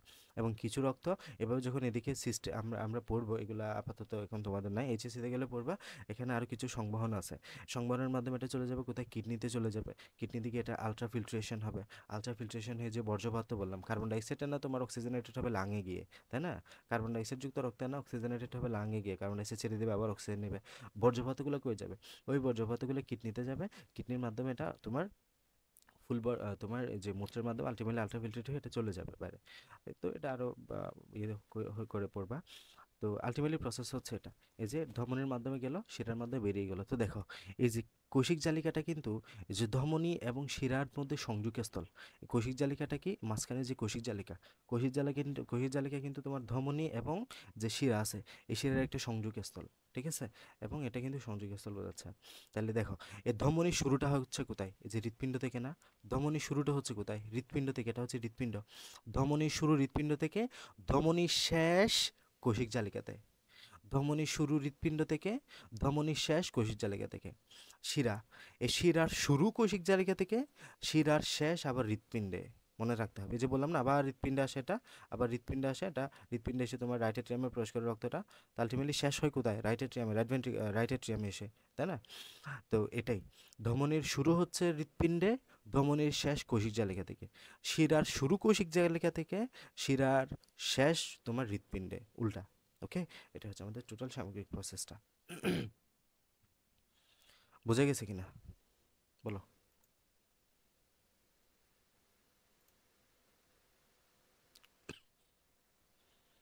মাহিমা বুঝছো? জি। কাউসার? স্যার সামারি আকারে একটু রিপিট করেন তো। আর কি রিপিট করবো? ওটা আবার দেখে নিও, আমি তারপর আরেকবার বলতেছি, আরেকবার দেখে নিও ক্লাসটা। এটা হচ্ছে তোমার কোষ, কোষে হৃৎপিণ্ড থেকে, এটা হচ্ছে হৃৎপিণ্ড, হৃৎপিণ্ড থেকে অক্সিজেনযুক্ত রক্তটা হৃৎপিণ্ডের তোমার লেফট ভেন্ট্রিকল থেকে বাম নিলয় আর কি, বাম নিলয় থেকে অক্সিজেনযুক্ত রক্তটা কোষে যাবে। কোষে যেয়ে এটা এই যে ক্যাপিলারি ফর্ম করবে বা কোষিক জালিকা তৈরি করবে। কোষিক জালিকার মাধ্যমে অক্সিজেনযুক্ত রক্তটা, অক্সিজেনটা কোষে দিবে, কার্বন ডাইঅক্সাইড এবং বর্জ্য পদার্থগুলো আবার নিয়ে নিবে। এটা আবার শিরা তৈরি করবে, এখান থেকে শিরা তৈরি করে এই কার্বন ডাইঅক্সাইড যুক্ত রক্ত এবং বর্জ্য পদার্থটা আবার কোথায় চলে আসবে? আবার হৃৎপিণ্ডের রাইট এট্রিয়ামে আসবে। হ্যাঁ, আমরা বলেছি হৃৎপিণ্ডের রাইট এট্রিয়ামে আবার ফিরে আসে। রাইট এট্রিয়ামে ঊর্ধ্ব মহাশিরা, নিম্ন মহাশিরার মাধ্যমে রাইট এট্রিয়ামে বা রাইট এট্রিয়াম মানে ডান অলিন্দে ফিরে আসে। তো এই ডান অলিন্দ থেকে আবার তোমার এটা কোথায় চলে যায়? লাঙে চলে যাবে আর কি। আলটিমেটলি এই যে তোমার যে ধমনী, এই ধমনীর শুরুটা হচ্ছে কোথায়? হৃৎপিণ্ডে, শেষটা হচ্ছে কোষিক জালিকা। এখানে কোষিক জালিকা ফর্ম করছে সেলের ভিতরে বহন প্রক্রিয়া, যেটা আমাদের অক্সিজেন কার্বন ডাইঅক্সাইড পরিবহন করে। এরপরে এখানে এই যে শিরার যেটা শুরু, এটা হচ্ছে শিরার শুরুটা হচ্ছে কোষিক জালিকায়, শেষটা হচ্ছে হৃৎপিণ্ডে, ঠিক আছে? আমার এটা আবার একটু দেখে নিন, তাহলে ক্লিয়ার হয়ে যাবে।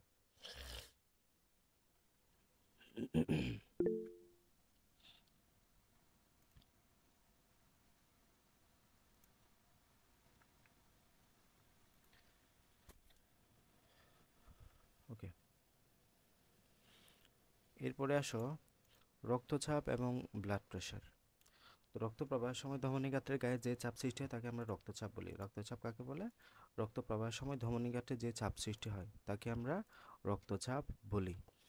মানে ধমনীর গায়ে আর কি, তোমার ইয়েতে আর্টারি ওয়ালে।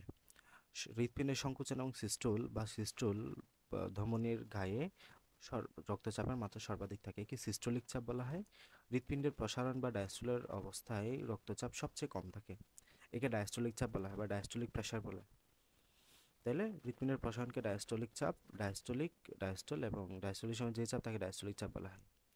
এবং আদর্শ রক্তচাপকে, আদর্শ রক্তচাপ হচ্ছে 120 এবং 80 ml মিলিমিটার মার্কারি। হ্যাঁ, তো এখানে প্রথমটা হচ্ছে সিস্টোলিক চাপ, মানে 120 হচ্ছে তোমার সিস্টোলিক চাপ আর 80 হচ্ছে ডায়াস্টোলিক চাপ। রক্তের উচ্চ চাপকে সিস্টোলিক চাপ বলা হয় এবং যা আদর্শ 120 ml এর নিচে। নিম্ন চাপকে ডায়াস্টোলিক চাপ বলা হয়, যা 80 এর নিচে। এই চাপটা হৃৎপিণ্ডের দুইটা বিটের মাঝামাঝি সময়ে রক্তনালীতে সৃষ্টি করে। দুই ধরনের রক্তচাপের পার্থক্যকে ধমনীঘাত বা নাড়িঘাত বা পালস প্রেশার বলা হয়। এই যে এই দুই ধরনের চাপের পার্থক্যকে আমরা নাড়িঘাত বা পালস প্রেশার বলে থাকি, ঠিক আছে। হাতের কবজিতে হৃদস্পন্দনের মান প্রতি মিনিটে 60 থেকে 100 হয়। হাতের কবজিতে হালকা করে চাপ দিয়ে ধরে পালস রেট বের করা হয়। স্পিগমোম্যানোমিটার বিপি যন্ত্রের সাহায্যে রক্তচাপ মাপা হয়, ঠিক আছে। সিস্টোলিক এবং ডায়াস্টোলিক চাপ। তো উচ্চ রক্তচাপ বলতে কি বুঝো? উচ্চ রক্তচাপ বা হাই ব্লাড প্রেশার, যাকে হাইপার টেনশন বলে থাকি, এটাকে নীরবঘাতক বলা হয়। হ্যাঁ, এটা হচ্ছে নীরবঘাতক। এবং বর্তমানে 2020 সালের মধ্যে স্ট্রোক এবং করোনারি ধমনির রোগ হবে বিশ্বের 1 নম্বর মরণব্যাধি এবং দক্ষিণ এশিয়ার দেশগুলোতে এর প্রকোপ ছড়িয়ে পড়ে মহামারী আকারে। হৃদরোগ এবং স্ট্রোকের প্রধান কারণ হলো উচ্চ রক্তচাপ। উচ্চ রক্তচাপ কি মূলত যখন ব্লাড প্রেশারটা বেড়ে যায়, এই যে ধমনীঘাতে যে চাপ সৃষ্টি হয় তাকে রক্তচাপ বলা হয়। রক্ত চলাচলের সময় স্বাভাবিকের চেয়ে বেশি রক্তচাপটা হচ্ছে উচ্চ রক্তচাপ। একজন পূর্ণবয়স্ক মানুষের ক্ষেত্রে সাধারণত সিস্টোলিক চাপ 120 ml পারত, মানে 120 মিলিমিটার মার্কারি এর নিচে। এবং ডায়াস্টোলিক চাপ হলো 80 মার্কারি এর নিচে। হ্যাঁ, তো এই রক্তচাপ মাত্রাতিরিক্ত হয়, তখন আমরা তাকে উচ্চ রক্তচাপ বলি। উচ্চ রক্তচাপের কারণ কি হতে পারে? বাবা মায়ের উচ্চ রক্তচাপ থাকলে তার সন্তানদের উচ্চ রক্তচাপ হওয়ার সম্ভাবনা বেশি থাকে। এছাড়াও স্নায়বিক চাপে বা টেনশন ভোগেন যারা, ধূমপানের অবস্থা থাকলে এগুলো দেখা যেতে পারে। তাছাড়াও সন্তান প্রসবের সময় খিঁচুনি বা এক্লাম্পসিয়ার কারণে মায়ের উচ্চ রক্তচাপ বৃদ্ধি হতে পারে, মানে তখন স্বাভাবিকভাবেই ব্লাড প্রেশারটা কিছুটা হাই থাকে আর কি। আচ্ছা, কতটুকু? আচ্ছা, এরপরে দেখো কোলেস্টেরল। তো কোলেস্টেরল হচ্ছে মূলত কোলেস্টেইন, হাইড্রোকার্বন কোলেস্টেইন থেকে উৎপন্ন একটা যৌগ, যেটাতে আমরা কোলেস্টেরলের লিপোপ্রোটিন নামক যৌগ সিটের মাধ্যমে রক্তে প্রবাহিত হয়। তো লিপোপ্রোটিনটা 3 ধরনের হয়, একটা হচ্ছে এলডিএল বা লো ডেনসিটি লিপোপ্রোটিন, একটা হচ্ছে হাই ডেনসিটি লিপোপ্রোটিন, আর একটা হচ্ছে তোমার টিজি বা ট্রাইগ্লিসারাইড। তো লো ডেনসিটি লিপোপ্রোটিনটা খারাপ কোলেস্ট্রল বলা হয় এটাকে। কেন খারাপ কোলেস্ট্রল বলা হয়? কারণ এটা সারা দেহ থেকে আমাদের তোমার লিভার থেকে যে চর্বিটা বা ট্রাইগ্লিসারাইডটা বা তোমার যে লিপিডটা, এটা তোমার ফেরি ফেরি নিয়ে যায়, হ্যাঁ, ব্লাড ভেসেলে, যাতে এটা করে। তো এটা আমাদের রক্তে এলডিএল হৃদরোগের ঝুঁকিটা বাড়ায়। এটা এটা 70% এলডিএল থাকে আমাদের রক্তে। ব্যক্তি বিশেষে পার্থক্য দেখা যায়। এসডিএল মানে হাই ডেনসিটি লিপিড, এটাকে ভালো কোলেস্ট্রল বাড়ায়, কারণ তার কাজ এলডিএল এর ঠিক উল্টা। এটা হচ্ছে ফেরি থেকে তোমার লিভারে নিয়ে যায়, লিভারের মাধ্যমে কোলেস্ট্রলটা আলটিমেটলি তোমার ভাইলের মাধ্যমে এটা তোমার হয়ে এটা তোমার ফেসেসের মধ্যে চলে যাবে, যার কারণে এটা কোলেস্ট্রল কমায়। উল্টা এটা আমাদের এসডিএল কোলেস্ট্রল কমায়, আর এলডিএলটা কোলেস্ট্রল বরঞ্চ বাড়ায়। ট্রাইগ্লিসারাইড এই কোলেস্ট্রল চর্বি হিসেবে রক্তের প্লাজমায় অবস্থান করে এবং ট্রাইগ্লিসারাইড আমাদের খাদ্যের প্রাণীজ চর্বি এবং কার্বোহাইড্রেট থেকে তৈরি হয়। তাহলে এটা কোথা থেকে তৈরি হয়? কার্বোহাইড্রেট। অতিরিক্ত ভাত খেলে আমাদের ট্রাইগ্লিসারাইড অতিরিক্ত তৈরি হয়, ঠিক আছে। তো এই যে কোলেস্ট্রলের পরিমাণ দেওয়া আছে, এলডিএল 1.8 এর চেয়ে কম millimole per litre, SDL 1.5 litre, triglyceride 1.7 এর চেয়ে কম হবে, আর এসডিএল 1.5 এর চেয়ে বেশি হবে। সমস্যা কি হতে পারে? সমস্যা হচ্ছে হৃৎপিণ্ডে অক্সিজেন এবং খাদ্যসার প্রয়োজন। আমরা জানি হৃৎপিণ্ডেও অক্সিজেন এবং খাদ্যসার পরিবহনের প্রয়োজন, মানে হৃৎপিণ্ড আমাদের একটা অর্গান না, এই হৃৎপিণ্ড কি দরকার? অক্সিজেন এবং খাদ্যসার পরিবহন দরকার। এখন হৃৎপিণ্ডে যে তোমার করোনারি আর্টারি বা হৃৎপিণ্ডের করোনারি, এখানে আর্টারি আছে, করোনারি ধমনী আর কি। এই করোনারি ধমনীর গায়ে যখন তোমার এইভাবে এখানে চর্বি জমা হয়ে যায়, তখন এখানে হৃৎপিণ্ড পর্যাপ্ত পরিমাণ অক্সিজেনযুক্ত রক্ত পায় না। হৃৎপিণ্ড যদি অক্সিজেনযুক্ত রক্ত না পায়, তাহলে হৃৎপিণ্ড ঠিকভাবে ফাংশন করতে পারবে না। তাহলে এখানে যদি এভাবে আস্তে আস্তে এই যে পর্যাপ্ত অক্সিজেনযুক্ত রক্ত না পাওয়ার কারণে বুকে ব্যথা শুরু হয়, তাকে আমরা কি বলি? অ্যানজাইনা বলি। হ্যাঁ, এই যে তাহলে অন্যান্য অঙ্গের মতো হৃৎপিণ্ডের অক্সিজেনের প্রয়োজন হয় বা খাদ্যসার বা গ্লুকোজের দরকার হয়।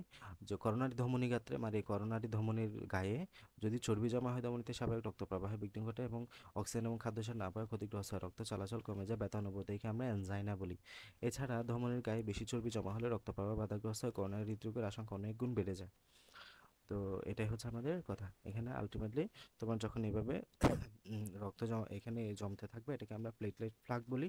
কোনোখানে প্লেটলেট ফ্লাগ যদি তোমার বিদীর্ণ হয়, এটা যদি তোমার ফেটে যায়, এখানে থ্রম্বোসিস ঘটে। থ্রম্বোসিস মানে এটা এইভাবে এখানে তোমার অসংখ্য অনুচ্চক্রিকা বা প্লেটলেট এসে এটাকে জমাট বেঁধে ফেলবে, আলটিমেটলি পুরোটা ব্লক করে ফেলবে। এখানে হৃৎপিণ্ড অক্সিজেনযুক্ত রক্ত পাবে না, হৃৎপিণ্ড অক্সিজেনযুক্ত রক্ত না পেয়ে আলটিমেটলি কাজ করতে পারবে না, যেটাকে আমরা হার্ট অ্যাটাক বলে থাকি। কোলেস্ট্রলের কাজ, কোলেস্ট্রল কিন্তু আবার ভালো কাজও আছে। কোলেস্ট্রল আমাদের উপকারী করে কিছু। তো কোলেস্ট্রল কি কোষপ্রাচীর তৈরি করে, হ্যাঁ এটা হচ্ছে, তাহলে এটা হচ্ছে structural unit of A cell membrane. এটা কোষপ্রাচীর তৈরি করে, রক্ষার কাজও করে। এটা কোষের পারমেবিলিটি মেনটেন করে, মানে কোষের দ্রাব্য বৈধতা। মানবদেহের জনন হরমোন অ্যান্ড্রোজেন এবং ইস্ট্রোজেন তৈরিতে সাহায্য করে। অ্যাড্রেনাল গ্রন্থির হরমোন এবং পিত্তরস তৈরিতে কোলেস্ট্রল ভূমিকা রাখে। পিত্তরস বা ভাইল তৈরিতে এটা ভূমিকা রাখে গুরুত্বপূর্ণ। কোলেস্ট্রল পিত্ত তৈরি করে। সূর্যালোকের উপস্থিতিতে চামড়ায় কোলেস্ট্রল ভিটামিন ডি তৈরি হয়, ঠিক আছে, যা রক্তের মাধ্যমে কিডনিতে গিয়ে ভিটামিন ডি এর কার্যকর রূপে পরিণত হয় এবং রক্তে ফিরে আসে। কোলেস্ট্রলের মাত্রা দেহের চর্বিতে দ্রবণীয় ভিটামিন এ ডি ই কে বিপাকে সহায়তা করে। স্নায়ু কোষের কার্যকারিতা কোলেস্ট্রলের প্রয়োজন, খুব গুরুত্বপূর্ণ এই অংশটা, ইনফিনিটি স্টার। কোলেস্ট্রলের প্রয়োজন হয় এবং তোমার দেহের রোগ প্রতিরোধ ব্যবস্থায় কোলেস্ট্রল ঘনিষ্ঠভাবে জড়িত, মানে ইমিউন সিস্টেম এর সাথে কোলেস্ট্রল গুরুত্বপূর্ণ। তো গবেষণায় যে রক্তে উচ্চ মাত্রা কোলেস্ট্রল হৃৎপিণ্ড থেকে রক্ত সময় বিশৃঙ্খলার সাথে জড়িত, মানে থাকতে হবে আর কি নিয়ত পরিমাণে। কোলেস্ট্রল পিত্তরসের একটি উপাদান হলেও যা একটি মাত্র বর্জ্য পদার্থ যা যকৃতের মধ্যে দেহ থেকে অপসারিত হয়। পিত্তরসে কোলেস্ট্রল মাত্রা বেড়ে গেলে তা তলানির মতো পিত্তথলিতে জমা হয়। কোলেস্ট্রলের তলানিতে শক্ত পিত্তথলির আকার বা গল ব্লাডার স্টোন নামে পরিচিত। অস্থিমজ্জার রক্তস্বাভাবিকতা লিউকেমিয়া। তো ভ্রূণ অবস্থায় যকৃত বা প্লীহায় লোহিত রক্তকণ উৎপন্ন হয় শিশুদের জন্মের পর থেকে। লাল অস্থিমজ্জা থেকে লোহিত রক্তকণ তৈরি হয়, যেগুলো দেহে প্রধানত অক্সিজেন সরবরাহ করে। যদি কোনো কারণে অস্বাভাবিক শ্বেত রক্তকণিকা বৃদ্ধি ঘটেছে, অস্বাভাবিক শ্বেত রক্তকণিকা তৈরি হয়, তখন আমাদের সমস্যা। তখন অস্থিমজ্জা অত্যধিক হারে শ্বেত রক্তকণ উৎপাদন করার কারণে পরোক্ষভাবে লোহিত রক্তকণিকা অনুচ্চক্রিকার উৎপাদন কমে যেতে পারে। লিউকেমিয়া রক্তের ক্যান্সার বলা হলেও এটা আসলে রক্ত উৎপাদন অস্বাভাবিক জনিত একটা রোগ। মানে এক্ষেত্রে তোমার লোহিত রক্তকণিকার পরিমাণ কমে যায়, শ্বেত রক্তকণিকার পরিমাণ অস্বাভাবিকভাবে বেড়ে যায়, ঠিক আছে। এটি এগুলো একটু রিডিং দিবা, তাহলে বুঝতে পারবা। হার্ট অ্যাটাক কি, যেটা বললাম যে করোনারি হৃদরোগের সংখ্যা, মানে হৃৎপিণ্ডের অক্সিজেন এবং খাবারের সার্বস্থিতি বিভিন্ন স্থানে পৌঁছে দেয়। যখন আমাদের এই যে বিভিন্ন প্রচুর রক্তনালী আছে, যে অনেক সময় চর্বি জমা হয়ে রক্ত চলাচলে বাধা সৃষ্টি করে, তবে প্রাণঘাতী হার্ট অ্যাটাক হয়। এটাই। রোগের লক্ষণসমূহ কী কী? তীব্র বুকে ব্যথা হওয়া, বুকের মাঝখানে প্রচণ্ড ব্যথা অনুভব হওয়া, বাম দিকে ব্যথা হওয়া, গলা বাম দিকে চড়িয়ে যাওয়া, এগুলো রিডিং পড়বা। বাতজ্বর বা রিউমেটিক ফাইবার কেন হয়? স্ট্রেপ্টোকক্কাস যে অণুজীব আছে, এটা সংক্রমণে সৃষ্ট শ্বাসনালীর প্রদাহ, ফুসফুসযুক্ত সংক্রমণ, টনসিলের প্রদাহ, মধ্যকর্ণের সংক্রমণ ইত্যাদি কারণে বাতজ্বরের সংক্রমণ হয়ে থাকে। শিশুকালে এগুলো প্রকাশ পায়, এগুলো রিডিং দিবা। এই আর কি, তাহলে আমাদের অধ্যায়টা এতটুকুই।